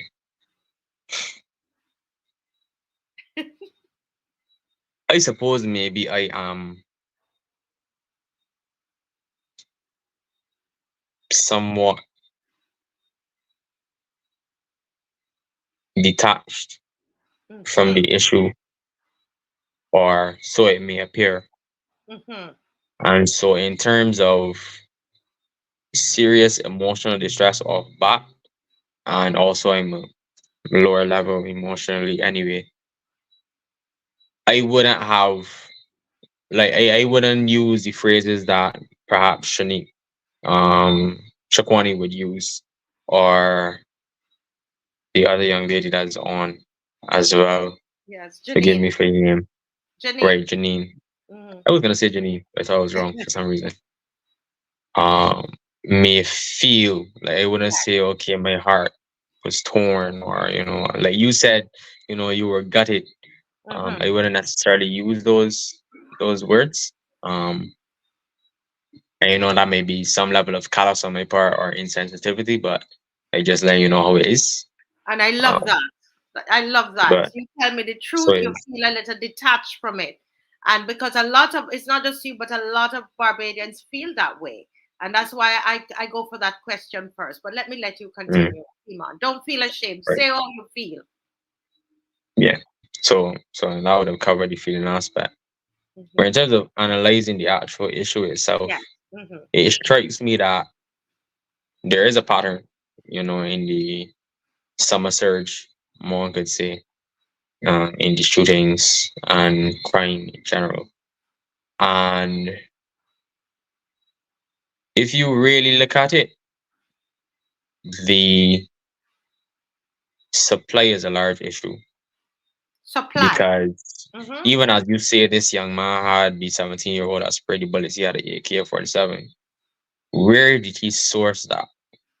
You know, um, I believe there's many layers and depth to the problem of crime in general, violent crime in particular, which has links to things like poverty, which has things links to things like your social class or the economic status of the environment that you live in, the education you receive, various things play into that because then if it is that you trying then to get a job, Hmm. and employment in the country is a problem too because if it is like you're trying to get a job and you can't find a job and you gotta put food on the table, and the environment and the culture that you in dictates that do you got to do, Hmm. um if it is that somebody ends up involved in illegal activity which then pushes them in the direction of dealing with guns on a different level, because it's a more sketchy environment that Hmm. they're exposing themselves to. You talk about exposure as well, being exposed to these environments. dealing with guns on a level because, theft then is a problem. If you're dealing with drugs and stuff and you're selling the drugs, you want to make sure you protect your stash, whatever the case may be, and so on and so forth. And it's a dangerous environment because then, as you're trying to secure a market, then obviously, you might step on some toes, and then there's that kind of tension and stuff that would also be dealt with in a violent manner. And then that goes to a deeper problem, which is the mindset and the mentality of the people that we have in the country at the moment. Mm. So there's many levels to the issue. But if you're looking at gun violence, the guns have to come from somewhere. And so even as much as we look at the what was causing young people to shoot each other, what is causing the guns to be so readily available for the shooting to happen? Because if I walk down the street and I get an altercation and I got my bare hands, them got them bare hands, we might throw them. If it is I got a knife in my pocket, or they have a knife in their pocket, somebody could get stabbed. If it is that you got a gun in your pocket and this happened now, then somebody may get shot. Because the way that these things are carried about, oftentimes, and this goes back to the mentality of the people, is as a measure of empowerment. You Mm-hmm. feel emboldened to risk things and escalate rather than de-escalate because Mm-hmm. you carrying something which could cause the other person harm. And you conflate causing another person harm with securing your own safety as though those two things are necessarily intertwined. And that is sad thing about it. But if we look at it, like I'm saying now, in terms of the availability, Yes. how are they getting in? How are they being distributed? And Mm-hmm. who is being prosecuted? Have we Mm-hmm. been seeing anybody over the course of the year, over the course of how many ever years, you know, being prosecuted for bringing in guns, for supplying guns and Mm. ammunition on a major level that Mm. would that would cause us to say, okay, we've been there's a shortage. The guns are scarce, and yet still seeing this level of violence. Uh-huh. Because we clamp down on the persons who were supplying the guns, and there's no guns coming in at the coast, and so on and so forth. I'm not convinced that's the case. Mm-hmm. Um, in fact, is indicated to me that that's not the case. Rather, and so even if you look at it like a secondary school, right, when the canteen is not selling snacks, and you got somebody that's illegally selling snacks on the school Mm-hmm. compound, whatever the case may be, you don't go after the people who buying the snacks from them per se. That you might say, yeah, don't buy snacks, whatever, whatever. But you got to deal with the persons who's supplying was not supposed to be in the school. Um, and so you got to see how the suppliers are getting their hands on the weapons from coming into the island because they're not manufactured here. Yeah. Mm-hmm. And then how are they distributing it so freely without facing any consequences? Hmm. That then is where you go and look at. And Wow. then a whole host of other issues, like I said, that connected to crime and violent crime in Yeah, but particular. we're gonna come back to some more. But that was a very. This is 20-year-old Timon, and this is what I am one person. I tell you, I love to listen to young people because I mean he's just so pragmatic, just straight, and very honest. And he's saying to us, he's 20 years old. We gotta listen. We have to listen. Timon, I feel to ask you a question, and I know you're very, very conscientious young man. You were one of those that went into Parliament, and history will have it that you did a poem in Parliament. But and I was so proud of you. But let me ask you something, Timon. You can ask me answer straight. Timon, has it ever crossed your mind to get a gun?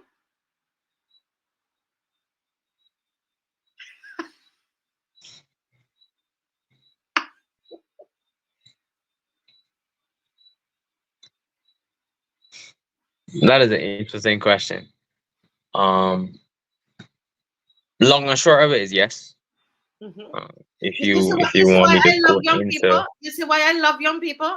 The man, he tell me straight. Okay? Tell me. So you said the long and short is yes, you have thought about getting a gun. Explain to me. Okay, so one, I would have had my own experience with firearms or rifles in particular Hmm. in the Barbados Cadet Corps. So Ah. there was that. I would have been interested in having my own personal firearm so that when I go to the range, because I was looking to register, so I could continue that marksmanship and such, I would have that and I could, care for my Hmm. own weapon and so on and so forth. Hmm. In terms of the necessity of it, as in an everyday carry, EDC, I wouldn't say that that was where my head was at, as in I Yes. need to walk around with some form of a firearm on me in order to feel safe Hmm. um in the country per se. It was more so to have my own weapon so when I go to the range, I know I have mine. I could clean it as I need to, I could take care of it, I could maintain it, and so on and so forth. And in the event then when I do start to live on my own, and then further down the line, wife, kids, family, so on and so forth, and you need something there you could Hmm. store appropriately and have available for home defense, Yes. then that would be there. But not necessarily like, yeah, I go walk around with a gun and I can do something to somebody and that kind of stuff. That's not my way. Hmm. Yeah. Hmm. No, I asked. I said I would ask you, and because I want us to be real, because because there's some people who say to me, but ma'am, when you talk to them, they tell me straight, I mean, you have to protect yourself. In your case, you went to cadets and you knew how to, because I know you as a very respectable young man.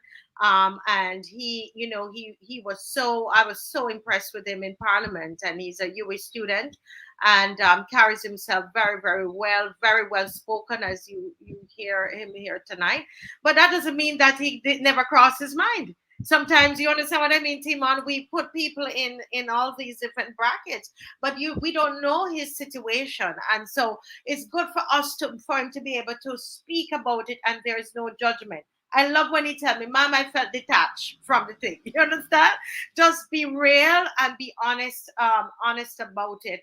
And what you said tonight about the supply of guns, no, that is really very interesting and very deep, and we're going to get back to that. But where's my girl going? She's gone. Janine, I wanted Janine to jump in here. No, Janine, good evening, ma'am. How are you? Good evening, loyal opposition. Good evening, Marcia. I'm fine. How are you doing? I am great. I am great. She says the loyal opposition, man. Listen, Janine is a regular. She watches this program all the time. She's one of those young people who watch the program all the time. She also presented in Parliament she went via Zoom because she was overseas. Janine, thank you so much for doing that on behalf of Barbados. We appreciate it. Now, Janine, you would have seen, I sent you when the 20, or somebody said, Marcia, look, 25 um, young men now have been killed, and they sent me, and I sent it to you guys. I had, right away, I sent it to the young people I had in my phone. What how did you feel? So I'm doing the same thing I did with Shaquani, and talk to me about how you felt when you saw that, or when you saw all the names up on the screen. Talk to me about that. Well, just like Timon, I was a bit detached. I was shocked when you first sent it to me. The one it really started to sink in though is when you said it was 5 in 7 days. I wasn't aware of that actually. So I was like, what? 5 in 7 days? We are getting that bad as a country? How is this happening? Why is it happening? I saw that there was supposed to be a peace program as well. What peace is that keeping? So I'm just shocked in regards to the situation. Mm-hmm, mm-hmm, mm-hmm. Do you I mean, probably not this year, but have you ever known anybody who has gotten into say somebody who you went to school with, and now you see, you've heard that, well, this person was involved in some kind of violence and that person was shot. Do you know anybody? Please don't mention any name. I just want to know, have you been close to this at all? Yes, I knew someone who was shot, and apparently they said it was they was mistaken persons. They were not the actual person to be shot at the time, but they died from the shot. Oh my goodness. So this was he or she was at the wrong place at the wrong time. Yes, it seems so. Right. And this is somebody that you knew, Yes, right? please. And what, as a young person, what did that do to you? I became very afraid, to be quite honest, because the Afraid. person, yes, Explain. please. I was afraid in regards to that could be me because the person was so close to me, only like 2 years older than I am. So that could be, I think that in regards to violence, we only really take it on because honestly, for me, I only really saw it as that serious when it happened to that individual. And I think that a lot that happens to a lot of us only when it happens to somebody that we know of, it then really hits home that this is really, really happening in Barbados. Unfortunately, that had changed my mind about a lot of other things that happened regards to violence or any other situation. But it caused me to wake up a bit. Very interesting. So because you knew that guy, it is that person, because we don't know if it's a male, then you started to pay attention Yes, to please. and it made you afraid. Janine, there are lots of young people who live in communities, and I'm going to ask you this question because it happened to me as a young woman growing up in Jamaica, in Big Lane Center Village, and it was very, very tough, and we heard the gunshots, and there are times when you're on the road and you have to run off the road, like I'm going to school and I have to run back inside the house, and it was just a standard thing. You run underneath the table, everybody, all the kids knew what they're supposed to do. I want to know, in hearing, like, where you live, if you hear gunshots or around you, sometimes you hear it in the distance, sometimes you might hear it close. Does that affect you? Because it affected me as a young woman. Even years later, does it affect you if you hear it? Yes, it had happened to me before. It did affect me just for that moment or like for the month, to be quite honest. And then afterwards, being that things went back to normal, and we didn't hear it anymore, I just forgot about it. But for like a month or so, coming home from work and stuff, I would have wondered about it. Because you heard the gunshots. And the reason I brought this up, Timon and Shakwani, and Dr. Ferdinand and everybody that's listening, it's because it affected me into adulthood. I remember even after I got married, that I was waking up in the night, and I was in New York, in Queens, New York, and I wasn't hearing any gunshots. There was no longer in that setting, but it affected me. And these are some of the issues that we have, because that too is traumatic. It's trauma, and so our young people and our children are living with trauma. And this is the other side of it. That we need to. I believe, Dr. Ferdinand, we have to also look at how it's affecting the other young persons who are not directly involved. Do you think that we're seeing a lot of young men that are involved, Janine? We're not seeing a lot of young women. Do you think the young women have a part to play in what we see here on the screen? We don't see them, but what part do you think they play, or do they even play a part?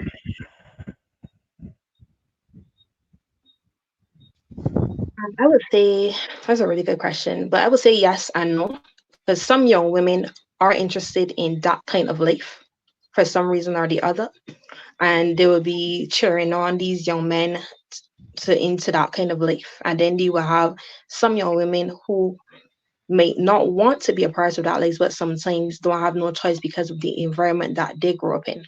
Mm-hmm. Mm-hmm. Mm-hmm. Mm-hmm. Mm-hmm. I Well, think the other day as well, we would have saw. I'm not sure if you guys saw the video, but we would have seen two young ladies who even themselves would have got Yeah, into a fight in in KFC in Kentucky. Bridgetown.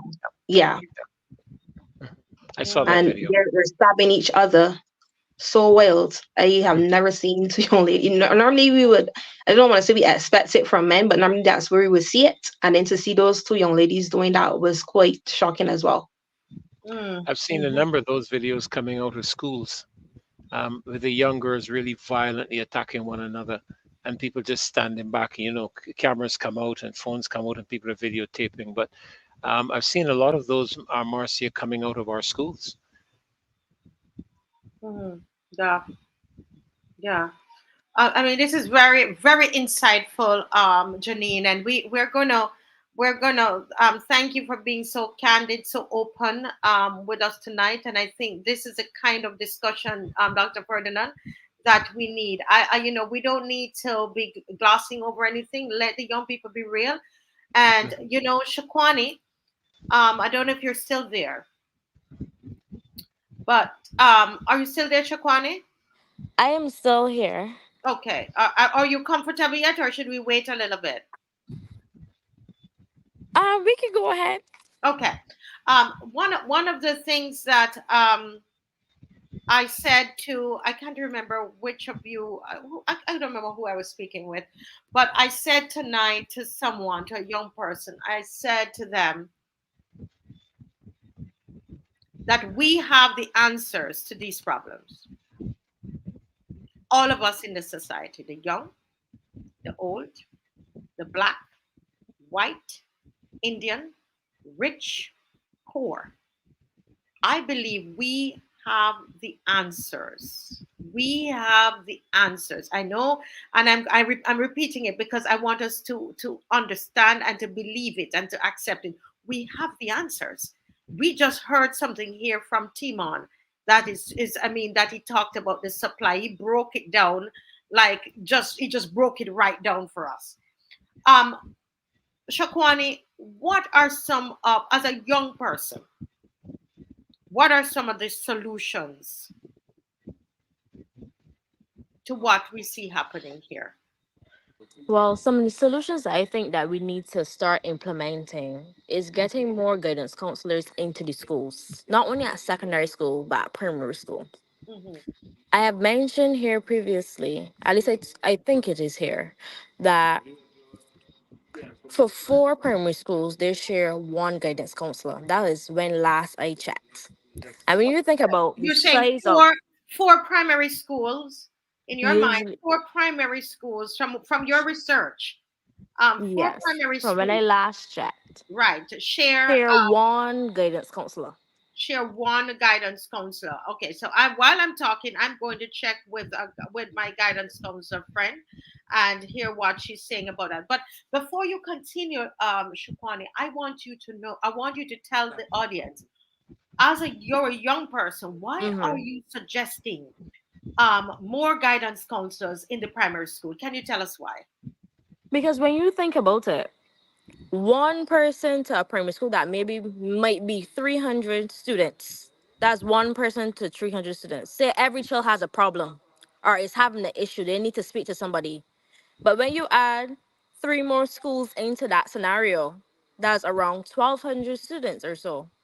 She will be overwhelmed or he would be overwhelmed and they really can't check back in. So if the process should take 2 to 3 weeks or the person may need 6 weeks of counseling, Mm-hmm. time she get back to the first student, this student may be from AFS B may now be going into class 1 or class 2 because it is not only one child that is having an issue now. We're Mm-hmm. seeing multiple children experiencing and expressing concern or concerning behavior Mm-hmm. that would need guidance counselors to step in. Teachers Mm-hmm. cannot handle the load or play the role as a guidance counselor because it's not enough of them either. So that is why I'm saying one of the fundamental issues we need to increase the enrollment at UEs for guidance counselors. I don't know what the current enrollment is, but it needs to be a necessity because they need more.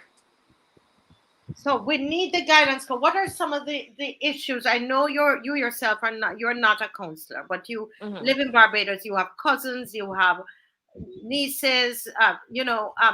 What are some of the issues these little children at primary school would be having, that you are suggesting? Why it is so important? You're saying that there is an increase in guidance counselor, even from the UE level, that more are Hmm. enrolled in that program, so we will end up with more in the schools. What are some of those challenges that you see? Some of the challenges that I have encountered, I've witnessed, I've heard about, we have the students between maybe class infants B up to class 4 taking on the roles as an adult. So they're looking to bring home money to the family, which they Hmm. shouldn't have to take on that responsibility because they're children. I've heard from persons who are teachers saying that they had a student, they asked them why they got to school late, and they said they were out late. They were gambling, trying to make money. And he tried to reach out to the parent, and the parent said things are hard at home. She couldn't be the only person bringing any money. How old was this child? This he was in class 3. So Class when three you're would be saying about that 8 9 years the old. teachers need to do more, sometimes it's also at home too, because it is hard. Like, I don't think people understand how hard it is for some persons that they don't have. But we shouldn't put children in a position where they have to be adults. And in Barbados, children are told you don't have anything to worry about. You only need to go to school and that's it. But that Hmm. is not true. When you play down their feelings or their emotions, it makes it seem like they don't have issues. And then when Hmm. something happens, they're not going to open up to you because you just told them they don't have anything to worry about. So getting out in the morning and there might not be breakfast at home, or you live in a house where there's no water, there's no electricity, but you still have to go to school. I don't Hmm. think people understand that that is real issues where people in Barbados are actually experiencing every day, even though some people see that life is a necessity and most people have it. A lot of people don't have electricity or water in their house. Hmm. Furthermore, internet to have a tablet. So when you come down to cooking a meal, school meals might be the only meal they may be getting on a daily basis. Because I remember when I was in primary school, I had this girl in my class who used to give a lot of trouble. I used to lay down all day in class all the time. And a Hmm. parent stepped up and she spoke to the girl privately, pulled her aside because her daughter came home and told her mommy she's asked me for stuff all the time. And Hmm. when it turned out she wasn't getting no breakfast at home, she didn't have any money to pay for school meals, so she wasn't getting any lunch either. And when she got home, there was nothing to eat. So you Wow. So said she she and was her sister lying, she was lying down all the time and she was giving all trouble. the time, giving trouble, acting out. But I didn't think at that time we saw it as she was just hard ears. But now I realized that well, how would else would she react? She was hungry, she was tired, and there was nothing to eat. Hmm. When think about when we are hungry, people use the term they're hungry. Hmm. So imagine thinking about a young child, they're expected to learn at school all day, they're expected to follow the rules, but there's no food, they may not have anything to drink. And then when they get home, they're thinking about hustling. Hmm. They see other people hustling. And in the past, when I was younger, a person under a certain age couldn't be on the block liming Hmm. because the block man would send you home. But I found that we have lost that connection to the community and protecting and preserving it and wanting better for the person coming after you.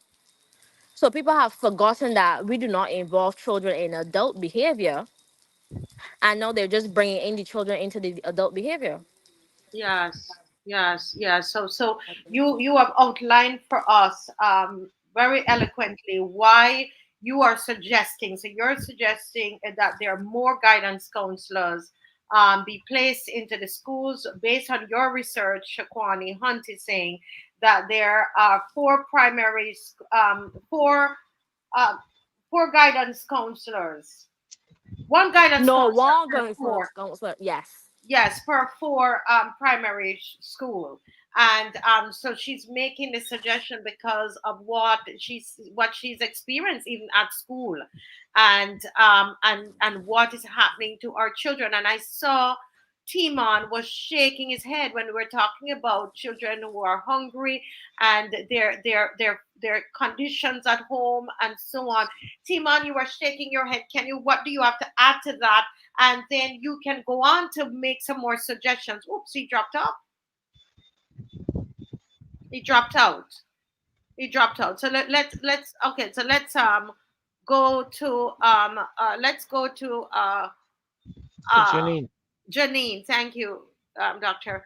Let's go to Janine. So Janine, you heard some of what Shaquani was saying there, and I will always go back to what I experienced as a child. And okay, Timon is here, and I think he's having some challenges. So let me have him first because I don't want to lose him. Timon, you're back with us.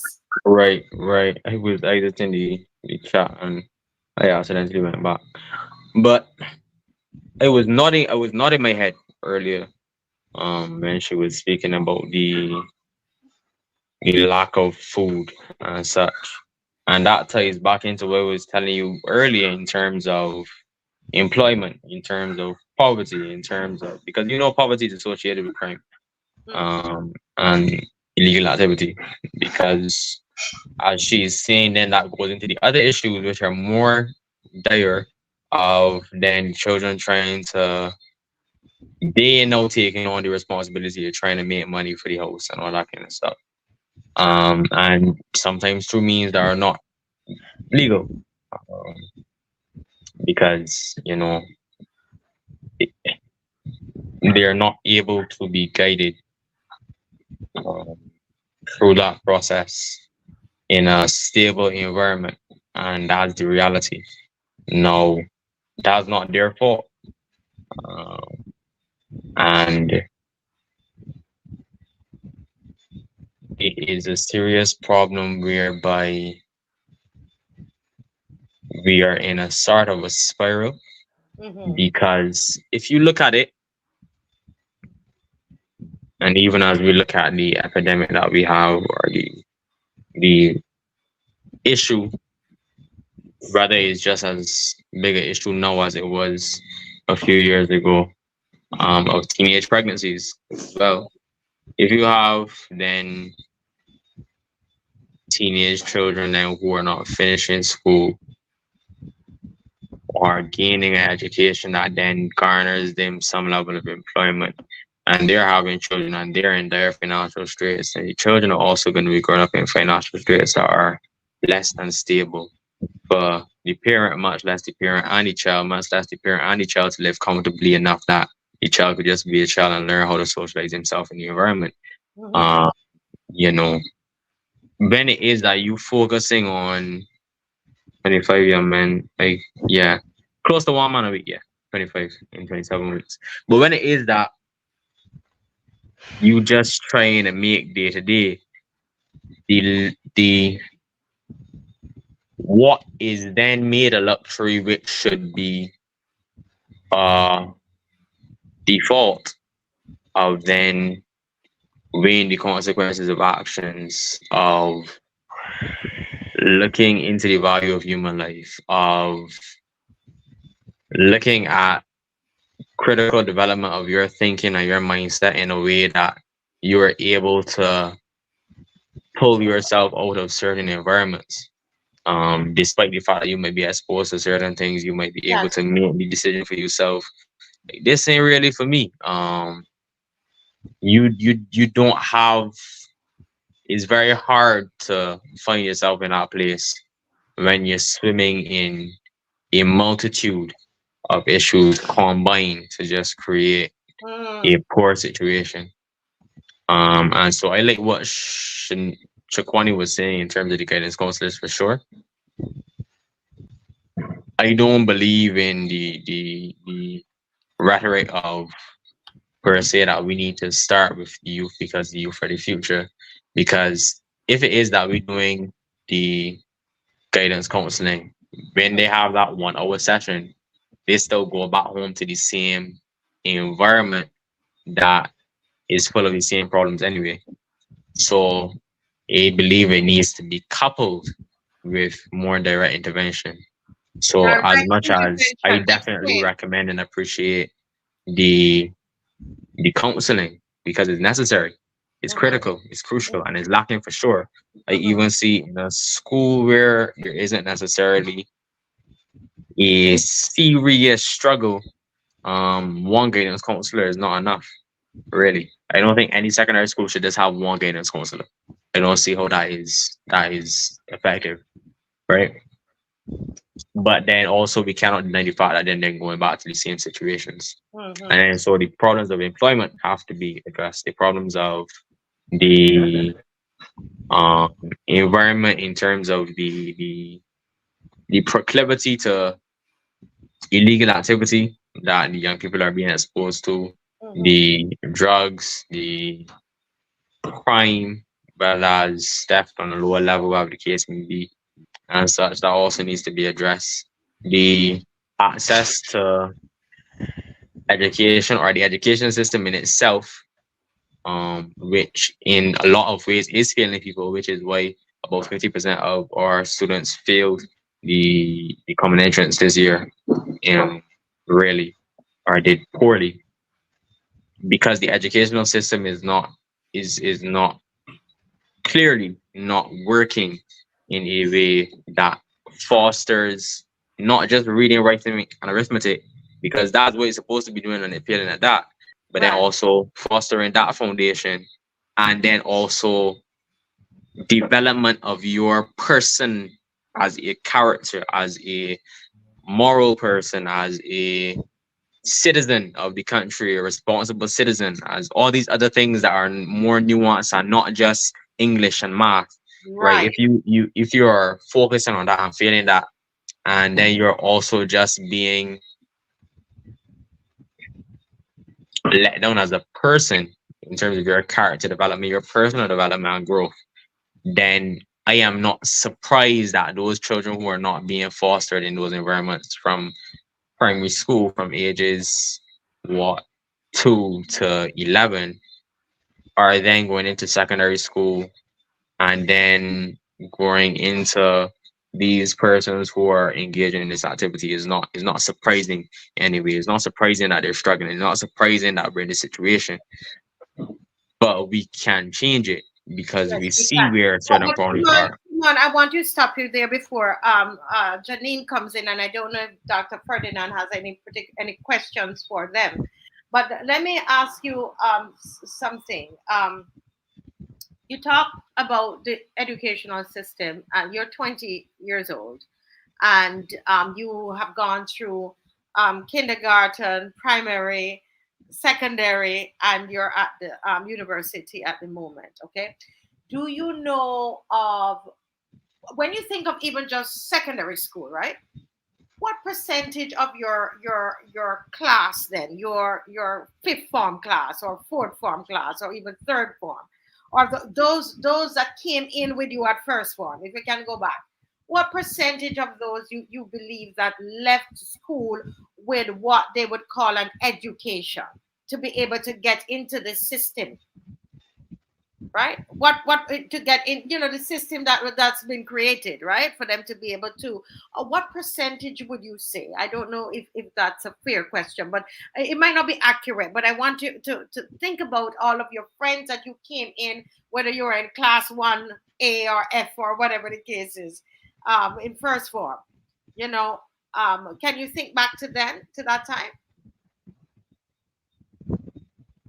Mm, I don't know if I'll be able to give you a percentage per se. I do know that there are various situations.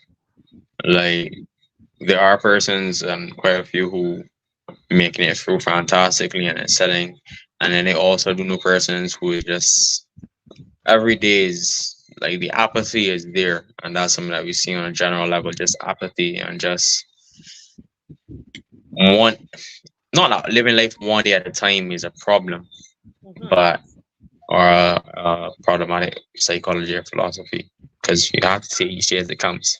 Each day has the problems of its own, but just just trying to make it by just trying, just hey, we're not striving for nothing per se necessarily. We just Mm. doing going through the motions, that kind of thing. Don't necessarily know if certain things can work out. Don't know how this can happen. Don't really know, you know, that kind of thing. And some of them in situations is like very stressful because then we also have an aging population too. So certain things could be going on in that regard that could put a lot of stress uh, Mm. on them as they're studying now, even if they've made it to uni. I know quite a few persons who have to like take care of either their parents or their grandparents and stuff like that as well. And that then will put a strain on them. And if they're not in a position to be making any money, then is school and working and also years of a system which didn't really necessarily prepare you for resilience, you Mm. know, or prepare you for that critical thinking, prepare you for problem solving in a way that is not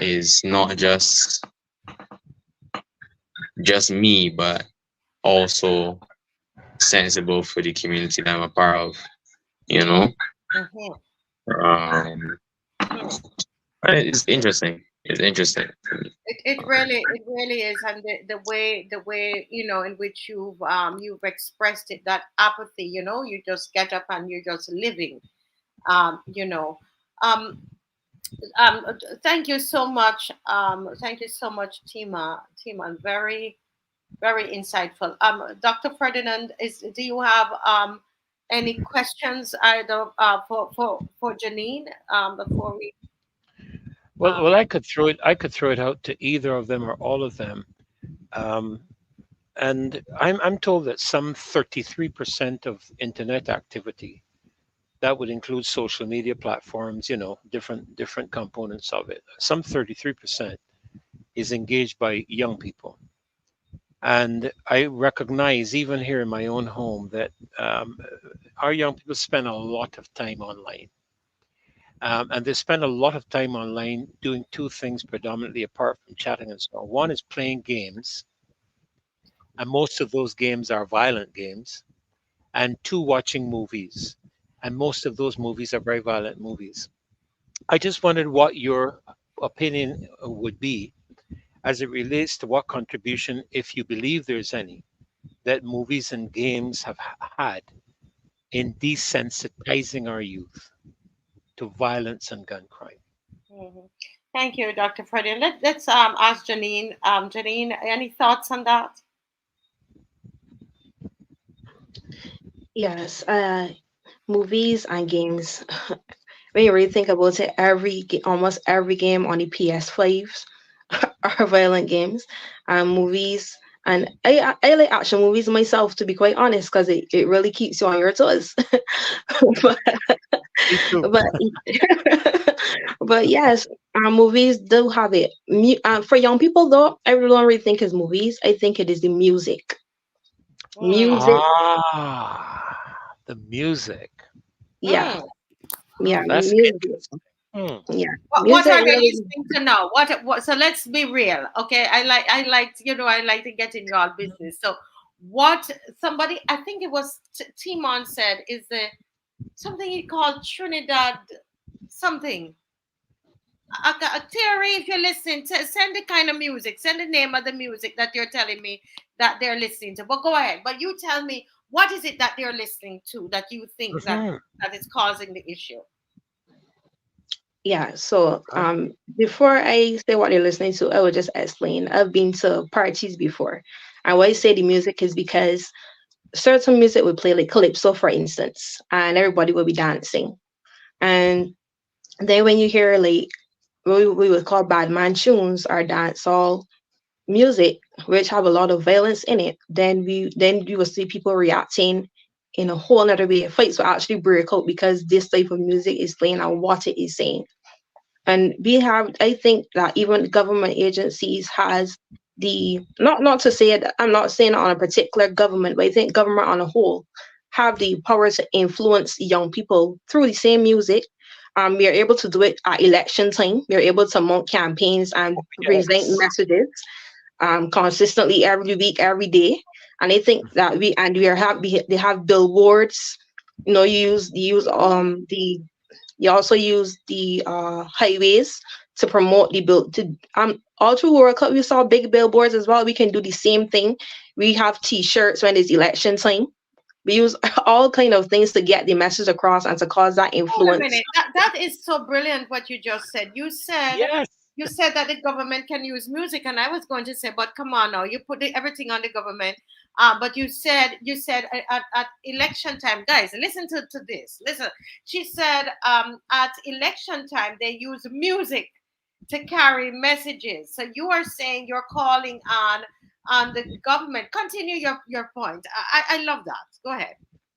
Yes, because at election time you find they will get the favorite artists that we listen to, we young people listen to use them to remix a song that we like for their political campaign. So if they can get the person not to create a new song, but to remix a song that is very popular, that even talks about the same violence, but turn it into a positive song with that same beats and everything that gets us energetic, I can see that working because people will start to sing it. And as Dr. Ferdinand was saying, we use the social media platform, put the things on social media, launch the campaigns the same exact way to get the influence into our mind, let it come up on our Yep. newsfeed that the algorithms play. Yep. Mhm. Yep. Wow, that I want to bring in. I want to bring in.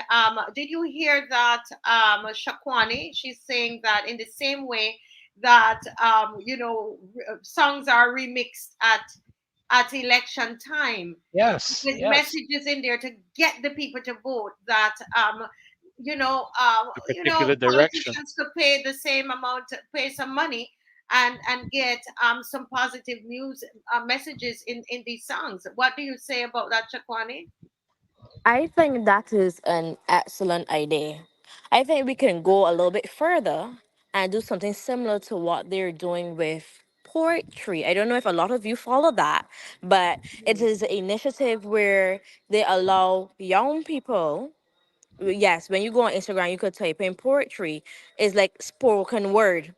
So you will Yes. see young people Yes. expressing themselves, bringing a lot of positive messages, even talking about hardships that are going on every day.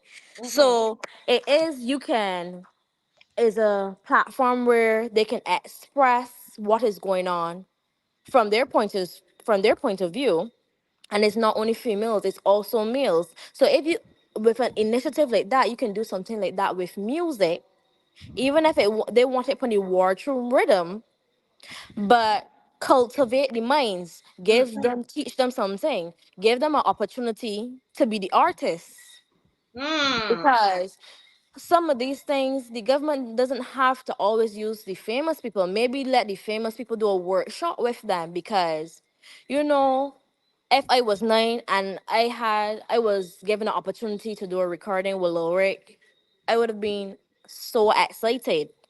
So pull them all together. When we think about making change and implementing change, we can bring the older generation and the younger generation because there's always something to learn. Mm-hmm. And with their experience, they can guide them and give them an opportunity, one, to let out the anger because a lot of these young people do not know how to vent anger appropriately. So they can let them use the music, use the beat to explain what is going on instead of themselves. What Mm-hmm. is the issue? Let that be the platform or the outlet to get out the violence. That's very We need to meet them at their level. at their level. This Give is them so opportunities. interesting. Let them record the music. Hmm.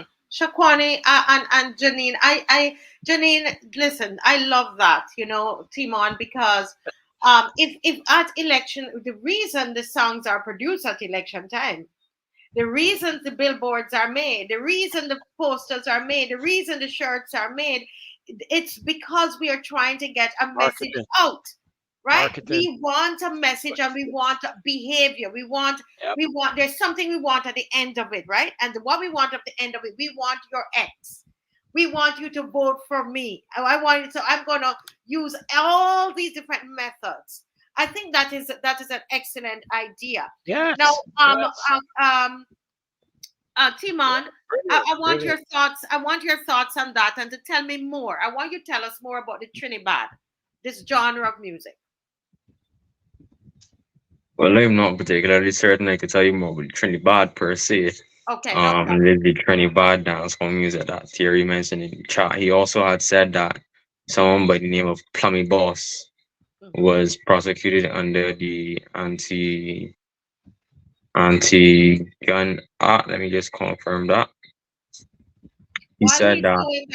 doing that, Dr. Ferdinand, if you can help me to get some of these comments from the chat, because I'm focusing on the young person. I saw Pedro Gemot has a comment that we need to focus on the chat as well. Pedro, you are so correct because I keep looking over there, but I want to keep in, in the conversation with the young people. So if you guys can help me, if you see a good Oh, comment or sure. Dr. Ferdinand, let's see if we Yeah, can I'm go I'm begin I'm to monitoring. capture. I'm monitoring that as well. Thank you very much so that we don't Yes. miss the chat. Guys, Pedro, thank you for saying that. Go ahead, please. All right. And so he said someone named Plummy Boss was prosecuted under the act, and he's under 25 years old, or only 25 years old. So that's interesting. Someone also mentioned that 90% of it is bad and the other 10% is positive and motivating. And Mm-hmm, I see you have that pin there as well. mm-hmm, And I would say a lot of people say, man, the music is not a problem, the music doesn't mean anything. And yet That's still we not true. use jingles, and yet still TV shows and movies have theme songs, and yet still, you know, like if you're looking at from a religious aspect and church, you sing hymns, and different songs like that. Yet still you go to concerts, yet still you follow these artists Powerful and medium. Powerful engage medium. with them and their content to such a degree. But the music doesn't mean anything. The music doesn't do anything. The music has no impact. Yet still somebody could listen to a song and they could be fine, and then them crying in that moment because of the emotional Yes. influence that that has on them, or they could just like feel hype up and amped up or upset or different things based on the song that they listen to. And yet still we will say the music can do anything. I think that's like, to say that would be highly disingenuous. I don't think that there's any dispute, really, a genuine dispute, that music does have influence and music does have power to impact the headspace that you in at every any given point in time. Um, and so just as much as we talk about the environment and what's around you, what you consuming is important. Same way that I see somebody say something about the body of a boxer. Same way that you got to eat a certain way, right? When you train yourself, or you going for a certain aesthetic, or you trying to be healthy, you eat a certain way, you consume certain foods, and you avoid certain foods, based on that. It's the same thing with what you consuming in terms of the content that when you're on social media, what you're listening to, what you're watching, those kinds of things. What are you consuming? Who's in your head? And mm, that has a lot to do with who's in your ear and who's in your eyes. What you looking at, what you listening to, because that is going to be impacting you in some way, whether it's that you consciously acknowledge it or accept it, or you don't, because it's going to be there. It's inside. Once it's inside, it's inside. And a lot of these, part of what I look at in terms of my own spoken word, she mentioned poetry, Shaquani, and big up that for sure. Big up Lashana Griffith, big up Akeem, Shanna Praskett, big up uh Taitu Heron, big up all the other persons who are involved. Big up I almost had her name. It's a double bar name, but our main MC, you know, big up all of them for that movement, and those who are also the performing artists. Big up Sam Sounds. He was up recently doing his song Fully Dance, looking at the gun violence in a similar manner. He also has a song called Paradigm Shift, right, which is speaking to the need for a real shift in the culture and the mindset and the ideology that we approach things with, because we really need to shake things up in a positive way. Big up a guy by the name of Crow, Malachi Hope, who also performed that last poetry. sorry, last month's poetry rather, because there was a pop-up for Emancipation Village this month. But last month, he would have performed a song with, sorry, a Poem. poem, a spoken word poem, which told the story of a young man who had a grow without a father and who found himself living on the block and found the block becoming his home more so than his actual house was, and found himself going through the same cycle of becoming a man that left him fatherless. And so, even as he was wrapped up in the drugs, even as he was then involved in those different things in that street life, even as he was, he got his own baby girl, and he was like, yo, maybe this street life ain't for me, but he thought it would be betrayal. And then he ended up getting killed, leaving his, mother to cry his name, leaving his girl to be crying over his dead body as his blood flows in the streets. His Mm. little daughter was wrapped him in bed sheets, just destined to repeat the cycle of being fatherless as well because of his own actions, because of him repeating the cycle that left him without that guidance. So bigger persons like that conscious in the space, that using their words for actually bringing a positive impact in terms of having persons be more mindful and thoughtful of the situation that we find ourselves in, the reality of this life that we live in, and the reality of many people that we walk by and pass on a daily basis. And we may look at them and look down on them, or we may say, man, they me good for nothing, or them involved in this and them involved in that. But environment shapes a lot. And we all got a role to play in that because we all got voices. And if it is that you could share, a drop of water in that bucket, at least of positivity instead of the negativity, and do so. But on a larger scale for real impact, yeah, I do agree that we can do a campaign. Like, there's nothing stopping us from doing a Yeah. campaign of positive messaging that's not encouraging violence. The Yeah. same way to combat the heavy bad man tune, shooting up, all this stabbing kind of music that does hype up certain people and get them in headspaces that they don't need to be in. Yeah, wow. Listen, you have started something here, Janine. I never even thought. I mean, I know the power of music, Dr. Ferdinand, but really, to tie it into, because sometimes you remember how I started, guys, by saying that we have the answer. You remember that? Mm, That we already have the answer. We have not explored all the possibilities. We have the answers here because everybody there is they are all these guys are a product of the society that we've created, and we can undo some things. And I believe that we have it. Listen to what all the things that we're saying here tonight, plus what is in the chat, because I'm watching the chat and I'm trying to catch as much of it as possible. But oh Lord, I don't even know. I mean, look, who am I at? Shakwani. Any comments? Anything else to add, Shakwani? Who is this? You're putting up a hand there, Timan. no, I just wanted to say as well, there's also Echo Nation, which Yeah, is I was trying to remember that. You read my mind. I yeah, was trying to yeah, remember. Yep. yeah. That's an As a organization which is dedicated to improving bringing positivity, not just from the music, but also technology and social media, for the young people. And so they also have something called Buffet Saturdays, and they Mhm. usually have their top 10 music list or something like that. And it's always positive music. If you're interested in checking that out, I would definitely say Buffet Saturdays. You can look it up on YouTube because I think they stream there as well. Buffet Saturdays, Echo Nation, they usually have as well something called Chill Vibes, which Mhm. is a every last Saturday or every fourth Saturday of the month at Worthing Square from Mhm. about 6. They have essentially a concert type thing, young emerging artists with positive messaging. They come and they play. There's sometimes music, whether it's singing or it's live musicians.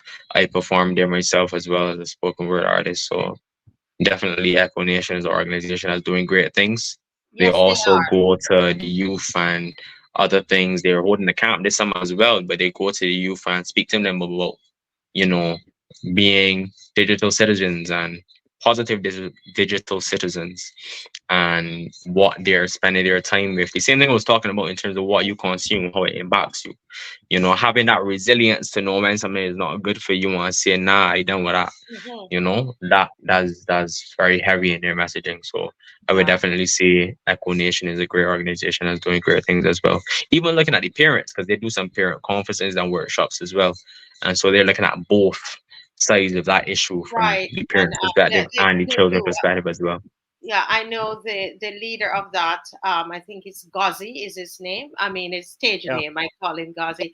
But let me hear from Shakwani, and I'm seeing Theory is here, but let me hear Shakwani, and then I'm going to bring Theory in the room, because Shakwani, I know she's on her way home. Shakwani, is there anything else? We got really carried away with this music. I'm in the arts, so I get all excited with that.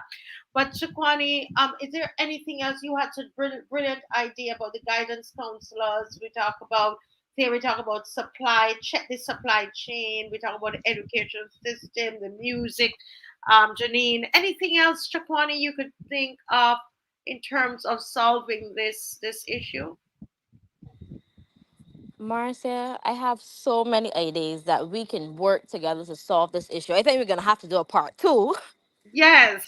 But in keeping in what we just came up with, what we decided based on all the positiveness we see coming up from things like poetry and Equination, I think we need to get some of these initiatives into the schools, both primary and secondary, because most students spend most of their time at school. When they get home is basically evening, you're going home, you're gonna eat, you're probably gonna sleep, and then they're back at school.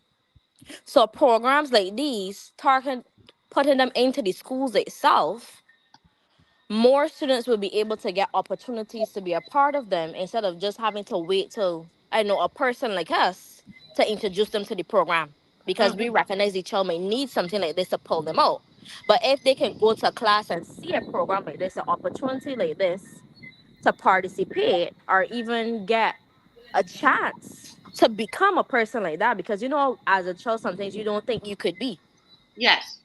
because I don't know if we remember, but sometimes when we were younger a lot of people told us that Yes. we couldn't do this, we couldn't do that, we couldn't go to this place, we couldn't pass to this school. Mhm. So with all that negativity all the time, sometimes it is really hard for children to see the positive or to see that they can do something. I remember when I was doing this free art class that I used to run at the community center. One of the first breakout sessions I did was teaching them something really hard so they could see that they could do it. I Mm. remember their very first class, they painted a bird and they couldn't believe that they could do it because they all said they couldn't draw. Mhm. So, with initiatives like that, implementing and pushing them into schools, showing children, well, you can do this, building back courage, building back the idea that they are somebody, they can be somebody. We need to start it in the schools. We Yes. have Yes. to. Excellent, excellent, excellent. And we need, Yeah. you know what? One of the things that we're going to do. 1 second, Timon, that we're going to do. I heard that, and this is, doesn't, regardless of who was doing it. But I know one of the things that the leader of the opposition said, was that they're going to do a commission on crime. And one of the things I would like to do, which is why I'm trying to capture the chat. And I know there's Rameem there. There are some of people who are regulars. I would like for you to scour through this chat and help me, please, with great suggestions, and or if there are questions. Like there is this question from Clive Osborne in the chat. Some of you know the number 2367000. Help me to capture Yeah. the things in the chat, because what we want to do is to put it together, guys, and submit it to the Commission on Crime. I think that that's something that we can do as a show, and do something positive, because some brilliant stuff were said tonight. We can then pass it on to the Commission on Crime that is being put together, so that the ideas, they can get all the ideas. So we want to capture the chat. You know who you are. Those who can help me with the chat, capture it and send it to 236 7,000 things that you think are important. Um, Timon, I see your hand. Hold the thought there, Timon, and let me go to Theory. Okay? Timon and Theory. Theory, good night. It's good to see you, man. Good night, everyone. Can you hear me properly? Oh Yes, we're yes, hearing you, and you have on loud your and big clear. voice tonight, so we can hear you loud and clear. I All right. tell you, that's his political voice. Yes. Yeah. Good night, everyone. Yes. Thanks for having me here tonight. I'm a little late. I was dealing with some work. I had to deal with some work for a client. So just bear with me. I appreciate the Yes. patience of the people. Yes, and Theory, you have been listening, and you're very much involved in the conversation, and you were the first one that told me about the Trinidad music, and you heard the brilliant suggestion that came from Janine tonight, and how she framed it. And the thing about it is not that you never heard about it before, but it's how she framed it. That if you can use it in politics, why you can't use it in a government? You use government can't use it to but what tell us more about it. Educate some of us about this Trinidad music. Give us the genesis. Give us some history about it. What do you know?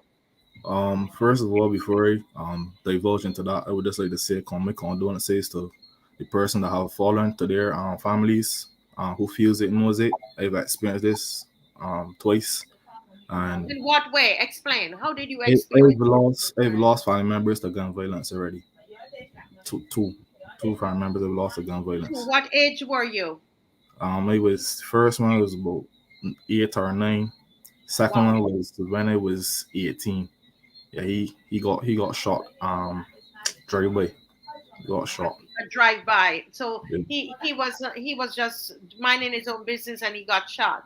Not necessarily mind his Okay, business. I'm sorry. Okay, don't go into that I then. don't know the details of it. I just Yeah, know don't go into the details. I'm sorry. I my thought you family were member saying something else. So my just family zip it on that. But let me ask you though, as I asked the others, I've asked the others before you go into anything else. You know, at 8 years old, what was the impact of that on Theory at 8 years old? Theory, you're what, 21 now? Yeah, I'm 21 years old. You're 21 years old now. And that happened to you at 8 years old, where one of somebody you knew was shot and killed. Were they very close to you? Yes, he was 17 years old, 17 years old, My he got killed. God, he was 17 years old. What was the impact on Theory at 8?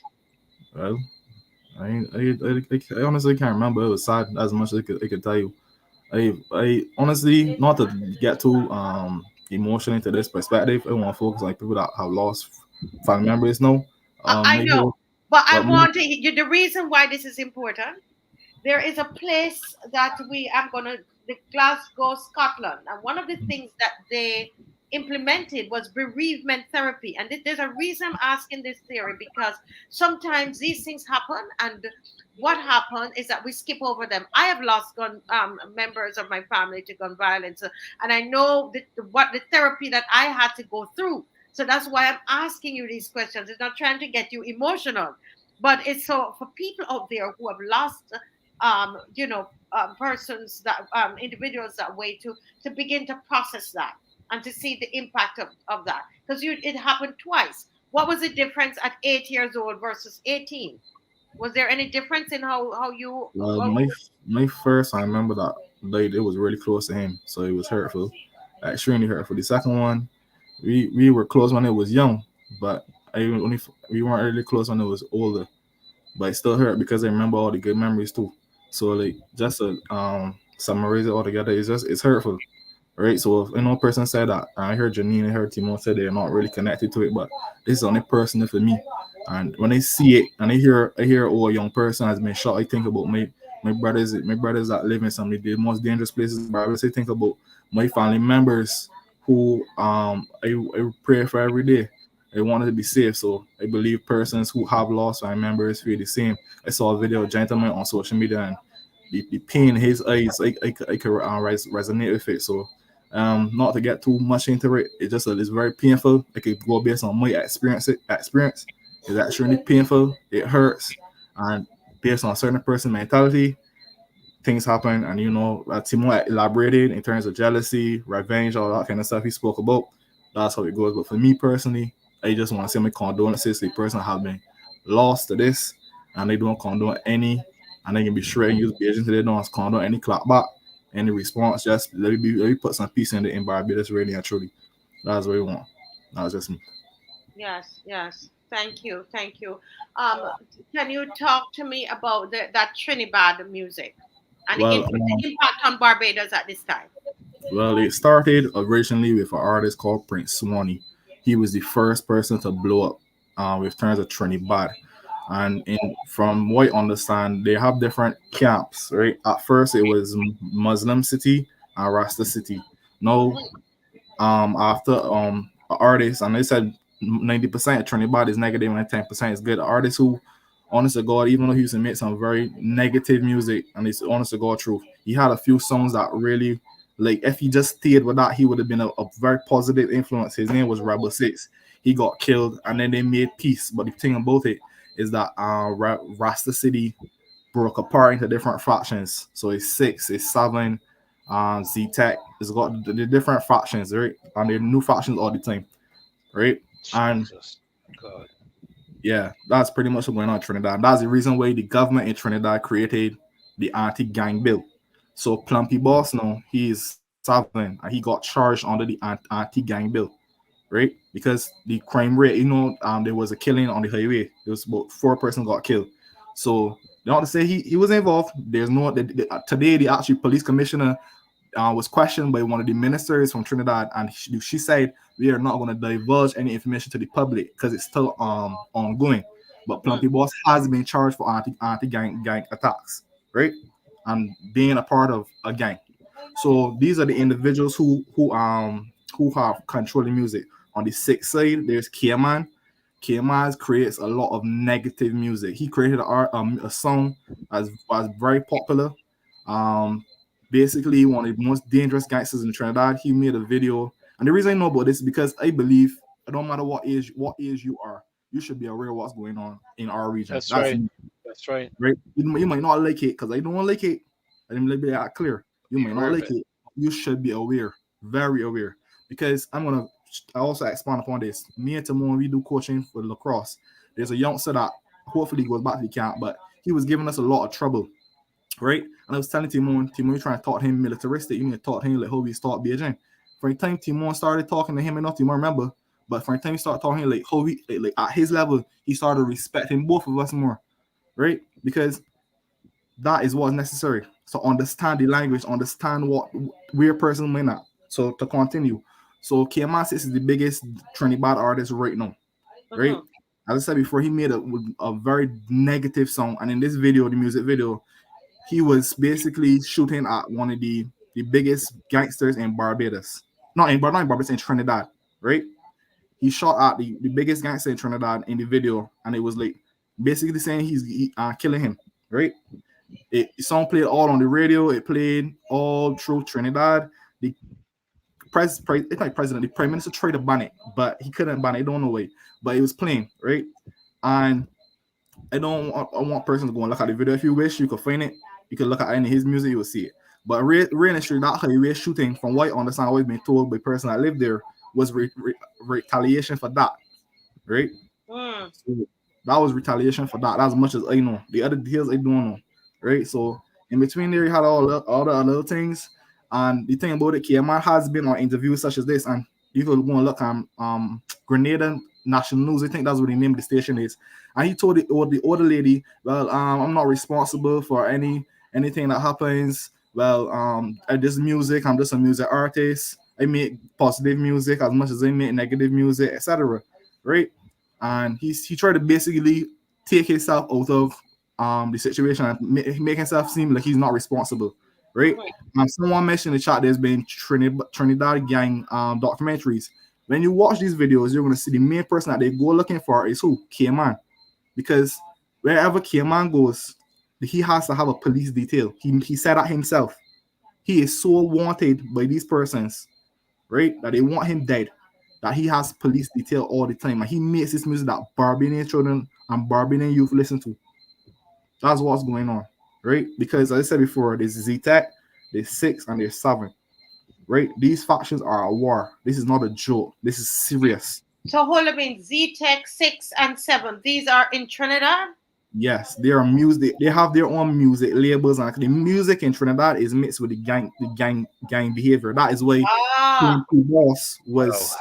That's why Plumpy Boss was charged under the Anti-Gang Act, because Trinidad is putting their foot down on this behavior. Are they doing a great job? I am not in Trinidad. I can't tell you, but from what I'm saying as a Barbados outsider, it looks good to me because Plumpy Boss is one of the biggest Trinidad artists in that country. And not only that, a comedian who lives on the 6th side, right? He lives in that neighborhood, right? Which is Lavantel. right. Okay. He said that the police took him to where the 7 live and they dropped him off.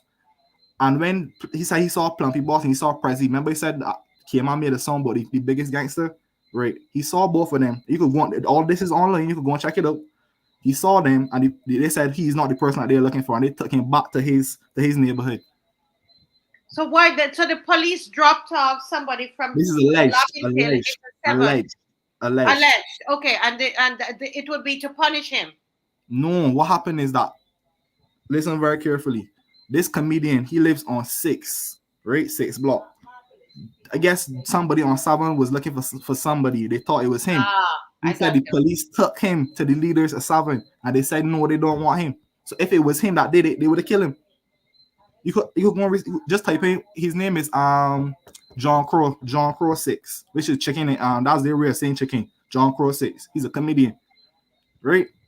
So they took him there, and then they took him back. But he said he made a civil suit against the police. Another thing too, if you that's good, it's a good thing to watch other parliaments too to see what's going on. Trinidad brought up legislation, the Whistleblower Act.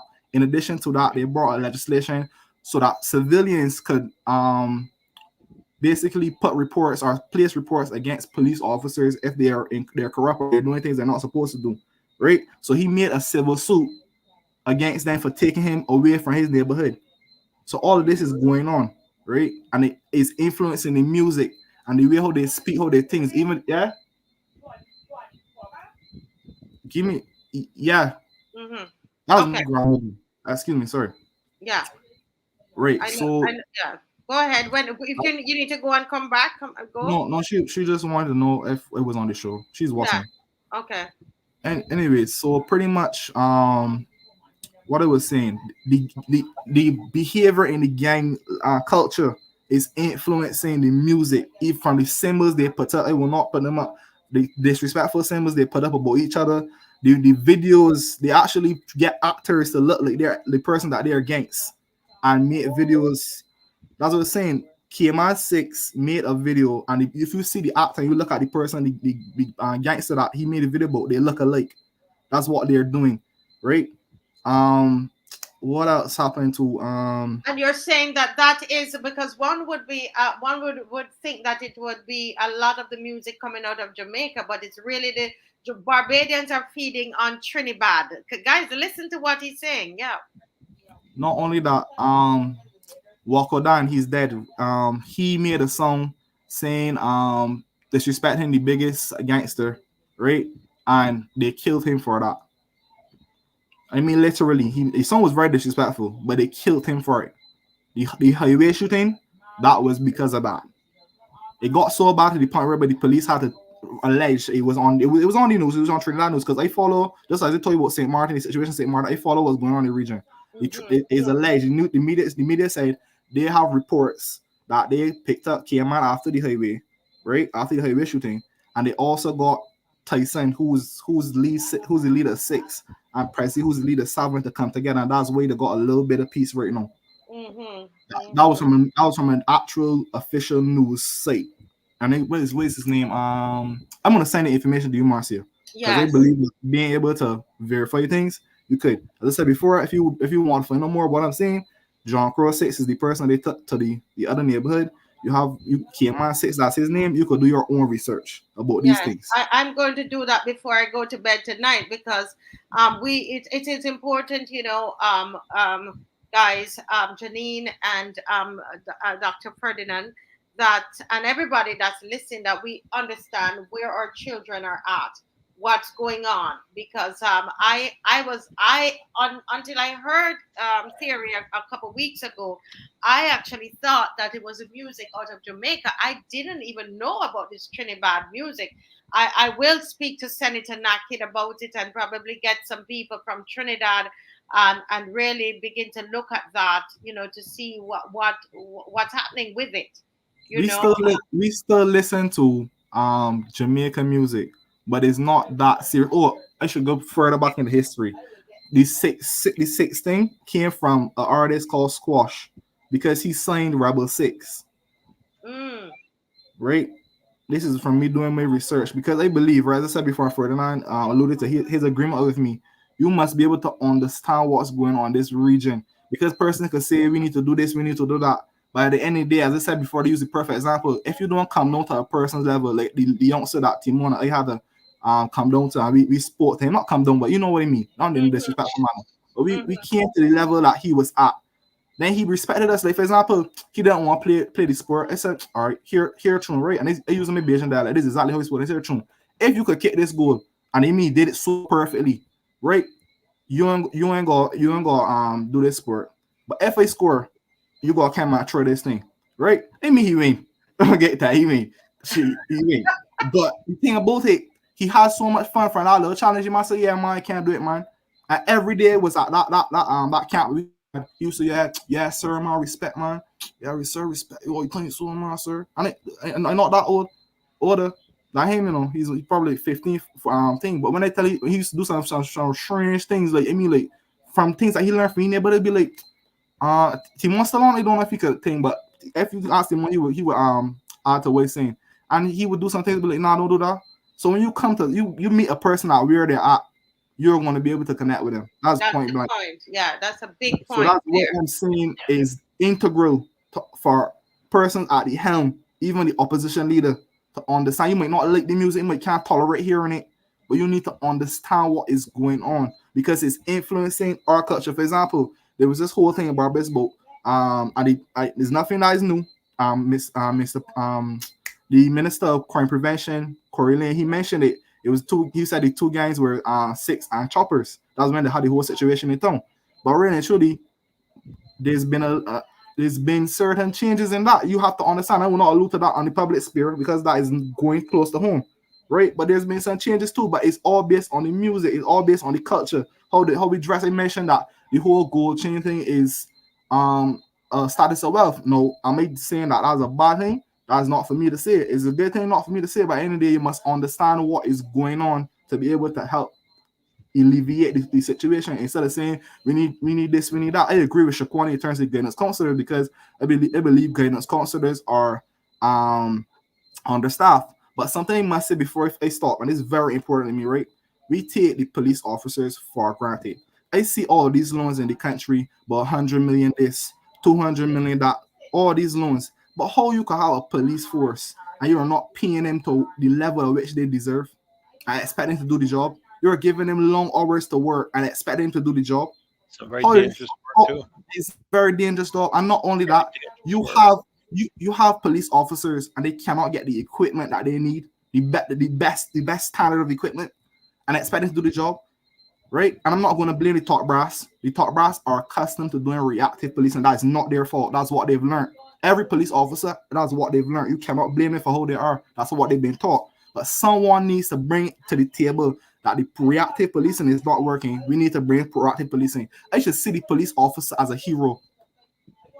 Police should be involved in these situations going on in communities, not the bad ones. But speaking about if they have a little picnic, it should be able to see an officer and not be like, yo, you gotta watch myself from here. He's an officer boy. Instead of like, yeah, use a brethren the same way too. But this person on edge and they're speaking straight today because it's very important to talk straight. Right? It could easily say I use words that mitigate, ratify, and other words. But today we go talk straight with this problem because this is getting too serious. We It's need to getting out of fix this hand. problem. No It's question getting about out of it. hand. Getting out of hand. Until we could put the things in place and start saying that, oh man, yeah, we do country growing. We got 100 million loan and we can do this and we can do that. My question is, can $100 million be given to the police officers so that they can improve their policing? That's what we want That's to the see. question I asked tonight. You know, Yeah, yeah, Marcia, I must say that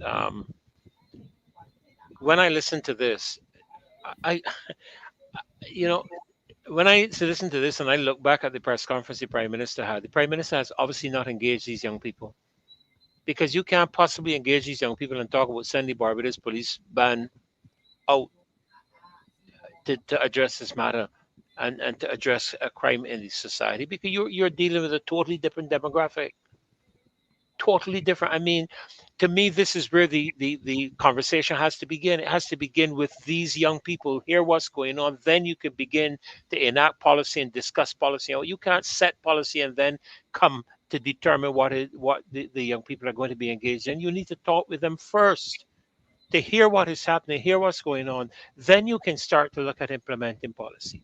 Police yeah, should be seen as heroes and not villains by the streets. If you do wrong, you get arrested. That's happened. That person's well, you know how it go.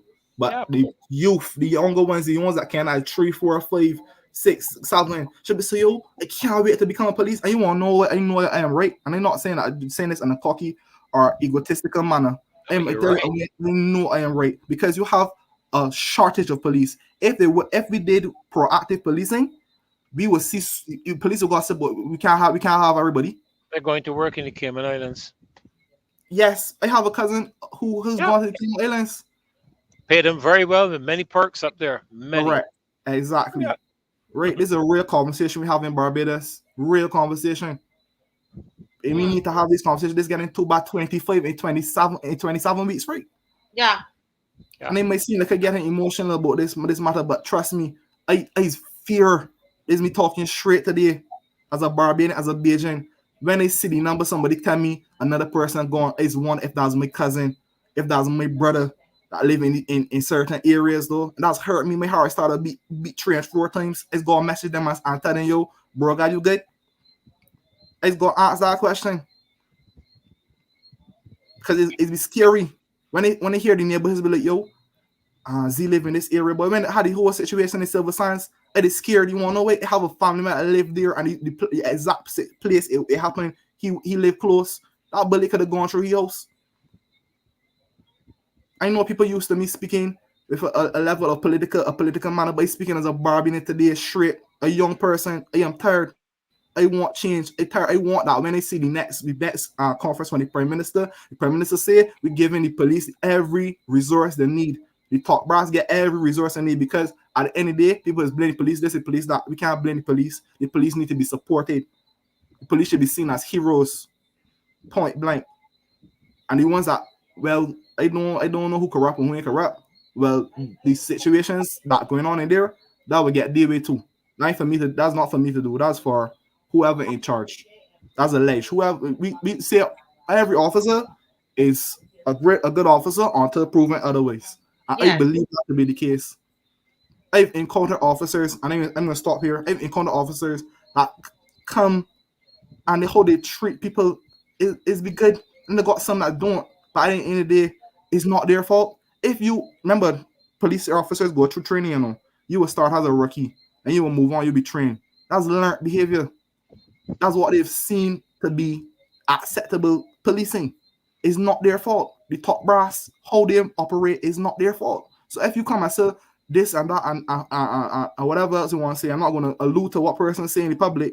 But if you say you want you to think, same way is systematic in the streets, is systematic in the police department. Same way. Until we can fix these problems in the streets, and we can make sure that our police officers have everything they need, they have the best pay, nothing will change. And most importantly, Timon and I discussed this tonight, and they glad he brought it up, the supplier situation that has to be fixed too. You don't need to come and charge every alleged supplier of guns. You don't need to charge all. If you could tell me, no, we have this problem now 2024. By 2029, there should be some sort of big case in America. They call it a RICO, charging who is the main supplier of guns in this country. You cannot tell me you have a police force who has the resources that they have now, cannot find the major supplier of drugs and not and guns in this country. No way in hell. But that's why I No, said tonight. That's why I said tonight as well. Theory that I believe in the separation of powers. You can't have a prime yes, minister controlling the police department, the police force, choosing the commissioner, choosing the judiciary, choosing the high court judges, choosing the magistrates. These that is a problem because then because of that you have the power to control. correct, And so, as a result of that, if you are involved in corruption, and I'm not saying that she is by any stretch of the imagination, so I don't want anybody to take me for defamation of character, but if she is, then what happens is that nobody can touch her because she has the power to remove you from the correct, position. And that is correct. why I believe in the separation of powers. The prime minister should have no influence whatsoever in the selection of the commissioner, the selection of judges, the selection of Supreme Court justices, nothing at all. Govern the country and let the other areas that are involved deal with those areas. Yeah. For me, and this is me going back into my ability to speak in terms of an intellectual level now, right? No, I no, but you were communicating, and that's what speaking Oh is about. yes, So, oh yeah. affirmative. It was speaking for the. It was speaking on behalf of the streets just now and the persons that are going through these kind of situations. But no, I need to speak to Yes. the top brass. I believe if we're going to mitigate and ratify this matter, as my brother and my great mentor Ferdinand just now said, you should not have the ability to hire all. I hope in the future, I don't know if it's going to happen with this government, the next government, or whoever come after. We should have a police commission having persons chosen that are a part of the civilian body. That is what we need. We can't have the prime minister and then he's the commissioner and his members and they make all the decisions. No, it should be person selected from this is a society that have yes sir, yes sir. No, and I will tell you, she's not going to bring anybody in from overseas to do this because if you do, you can't control those people. You're not going to bring in Correct, the FBI, the CIA, or any of those people because they're going to go straight for the jugular vein, correct. yeah, right? yeah, And you can't control them. And that's the point I'm making here is just simply, you can control your locals, the people you elect, sorry, the people you appoint to those positions, and no pursuing of prosecutions or anything of the sort can happen because you control those individuals. You bring somebody in from overseas to help address the matter of crime and violence and gun violence in the country. You don't have any control over those people. yeah. Correct. I just want to say thank you It's so much, powerful, powerful. Theory. I Wow. want to say and thanks. We're 4 minutes away. Yeah. One of the things, and thanks to everybody who's come on tonight. Janine, you were Yes. spectacular, Wonderful. and I mean, Fantastic. yeah. Listen, one of the things Fantastic. I noticed, Janine, as somebody growing up Wow. in Jamaica, living here. One second, Doctor. It's that Yeah. what I noticed is I was saying to Dave that Janine, when was the last time you heard that one of these gunmen was killed by the police? When was the last time you heard that? I Can haven't you heard it. remember? Huh? I don't know. I don't know when I would have ever I heard don't that. recall that at Okay, all. I don't Theory, recall when it. was the last time you heard that theory? Here in Jamaica. I want to hear Um, from the Theory. last time it was 2019. 2019. Now, all of this is happening, Dr. Ferdinand. I want to hear from the young people. All of Yes. these things Yes. are happening from that there's an increase in guns in 27 weeks. There are 25 persons that have been killed by guns violence, but yet still we have not heard that the police has killed any gunman. Let me tell you something. You see, if this was inside a Jamaica and this is carrying on like this in a community, you know how much will be dead already. What am I saying? I'm not approving police Uh-huh. brutality or anything. What I'm trying to say, and I hope I'm saying it is coming across the way I want it to come across, guys, is that it's telling me, and you guys can correct me if I'm wrong, the people who are listening, because as I'm thinking it, I'm saying it. It seems to me the police does not have any teeth. What Theory said they don't have the equipment that they need. They're not being paid. The morale is low. Somebody wrote on here that since COVID, the police, they don't see the police after 11 in their community. You understand? I don't know if that is true. That is what somebody said here. The point is, I am saying it seemed like the police really, really equipped to fight these guys, to fight this war that is here? Because I don't hear any of nobody getting dead. I don't hear no gunman getting killed. And what kind of war what kind of war is this? You understand? Am I wrong here, guys? I don't know. No, you're absolutely correct. Absolutely correct. This is, I mean, this is, I'll tell you this, Marcia. I agree with, you see all this information we've sat here and listened to tonight. We need to put this together, and this should be submitted to the Commission on Crime and Violence that the leader of the opposition spoke about, because these are solution-based issues. Theory. When I reflect back and Marcia would probably know this, and back in my day, uh, the power of music. The Beatles, you probably have heard about them, but the Beatles single-handedly brought the disrespect of police across the world in the United Kingdom and United States through their music. Total disrespect of authority. And here's the other thing to show you how powerful music is. Music is used strategically in shopping. Have you ever been into a mall and hear up tempo music? No, because when you go into a mall, they want you to spend money, a lot of money. So there's nice, cool music playing. So you spend more time psychologically taking your time going through the stores, and you spend money. If they change that tempo, you're in and out of the store and gone. That is actually research that was done and showed that people spend more money when there's that soothing, nice music. They spend the money. But when you have the up tempo stuff, they come in to get a fragrance, the buy it, gone. Because it's all in terms of psychology. We know about subliminal messages. We've seen these, a lot of people watching cinema. I understand at one point in time, to prove subliminal messages, there was an advertisement placed subliminally in the supermarket, in the theater, to go out and buy Coke and popcorn, and everybody left their seat at intermission and went out and bought Coke and popcorn. And those subliminal messages come through music as well. It is a very, very powerful medium. What is the old saying? I can't remember the old saying again.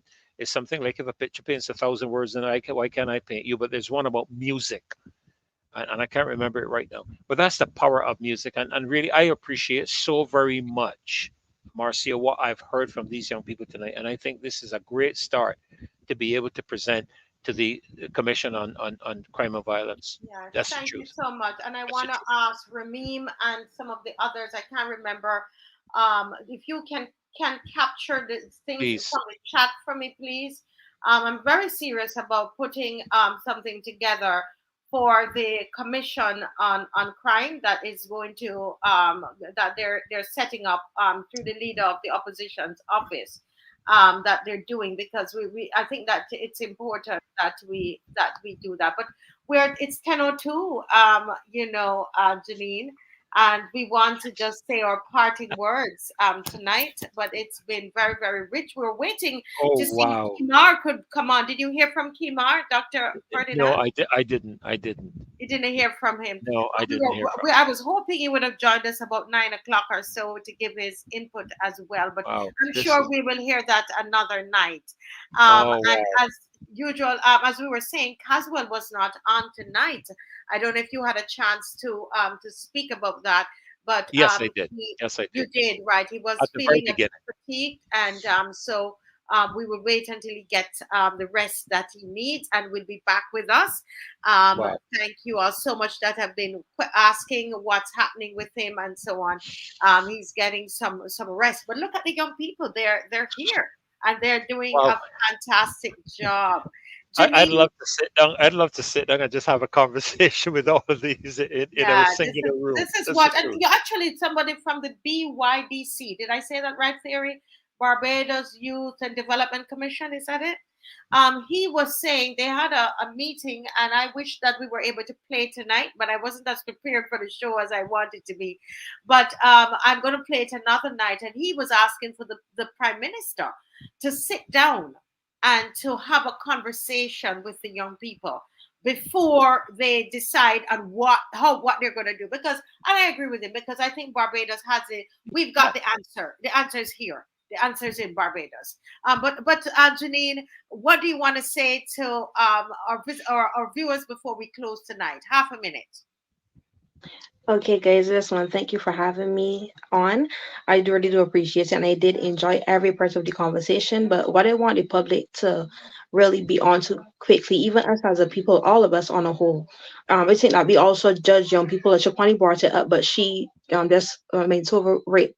But I think that is a point that needs to be made in regards to how we treat children at 11 years old when they go to take 11 plus, telling them if they don't pass a certain school, they're not good enough. So we are already in are the children mind telling them they're not good enough if they don't pass a particular school, they're not going to achieve anything. But when they go to that school, some of these children still excel and get CXCs. And when, as far as I'm concerned, when the CXC is done, it doesn't have any particular school name on it. It's just the Caribbean Examinations Council.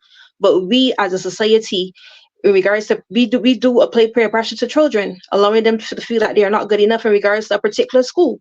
So I think that's a part where we also need to start, because children, some teachers are very well, teachers at school in regards to providing that good positive light in regards to children, but they can't do it alone. Society, we all have a part to play in regards to bringing up a child in the way that they should go. Wow, thank you so much. Your Yes, society wonderful, takes a village. wonderful. Takes Takes a a village to village. raise a child. And let me go to Theory, and then Shaquani had dropped off, her battery went. But let me go to Theory. Theory, give us half a minute. Speak to the viewers from your heart, my brother.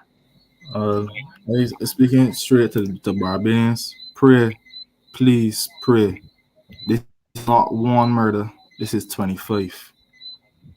We Yes. got Oh, family members out Jesus. here. Real talk. Oh, Father I, God. I can be honest. I am scared, not for myself, but for those that I love. So I ask you to pray. Now is the time to pray. And if you know anybody who can on this path, put into a side like home. I said me and Timon, we talk to the youngster, help them, because this going too far now. This going way too far. We are a small island. Pray, please. I begging you. This is not the lip service. I begging you, pray and help. No is the time. That's all I have to say. Have a good night, everybody. Yes, thank you so much. Thank you so much, Shaquani. I want to thank you for having me on again. I want to thank everybody who came on to watch the opposition tonight, because I felt like this show meant a lot to Barbadians tonight. We all were seeing the violence online everywhere, and we needed this outlet to say something about it. I want everybody on this show, I want everybody to share this tomorrow, because I think that we have to come together now and help the government come up with solutions and ways to implement them, because we, regardless of what party we belong to or who we represent, if we vote or not, at the end of the day, if we want a tomorrow, we need to be involved in the aspects where we build for tomorrow. Wow. Oh my God, so profound. So profound. And I'm not even trying to think, I'm honestly, guys, some people, they're like, oh, the young people, and no, no, seriously, on a serious level. And I implore the government of this country to sit down and talk with the young people, get how they're feeling. Some of them are feeling afraid. Some of them, as Terry said, and when he hears the gunshots, that's how I was. I worry if I'm in Barbados here and I hear that there's a violence have started back in a community. I started wondering if it is where I'm from, because I have family members there. So that's why I ask these kind of questions, because it's real. It's real, and it brings trauma to those who are not even involved in the violence. There is trauma, and all of us need to heal. And this has been, but Dr. Ferdinand, anything you're going to say in half a minute? Well, Marcia, I feel because up to last night my son was out, and I must tell you, I had to pray, and theory, I endorse that 100%. Pray, pray, pray, pray. It's a very serious matter, Yeah. and I had to pray because knowing what's going on out there, I'm not comfortable till I hear he's back in my house. In my house, not that he would get involved in anything, but these, what you call them, these collateral damage kind of situations. It's a very, very dangerous situation out there, and I will encourage all of us, just like Theory says, people, pray, pray, Yeah. pray, pray. Speaking about prayer, and if you Oh um God, I'm asking the reverend to pray. It's not Lumumba who's on, so he's a reverend and he's on. And we heard this young man tonight. He's 21 years old, and it's not like Terry is a preacher or anything like that. Right, Terry? But Terry's asking Barbados to pray. You heard him talk about his family members and in different communities and so on. He's lost two persons close to him, one when he was 8 and one he was 18. Don't take that for granted right there. I'm telling you. And you hear Janine talk about people that she has lost as well. And here's this young man saying to us, he's 21 years old, and he's asking us to pray. And you know what? Some of you will pray on this program and then you message me and tell me that I'm pushing religion and this and that and so on. I am going to follow this young man and pray, because there are 25 of them who have died yes. in 27 weeks of black men. And if he wants to pray, we're going to pray on this show. I'm sorry, but this we're in a state of emergency, guys. Pastor, please pray. Father, right now we just bring our country before you. We thank you, Lord. The earth is yours, the fullness thereof, and all the people that dwell therein.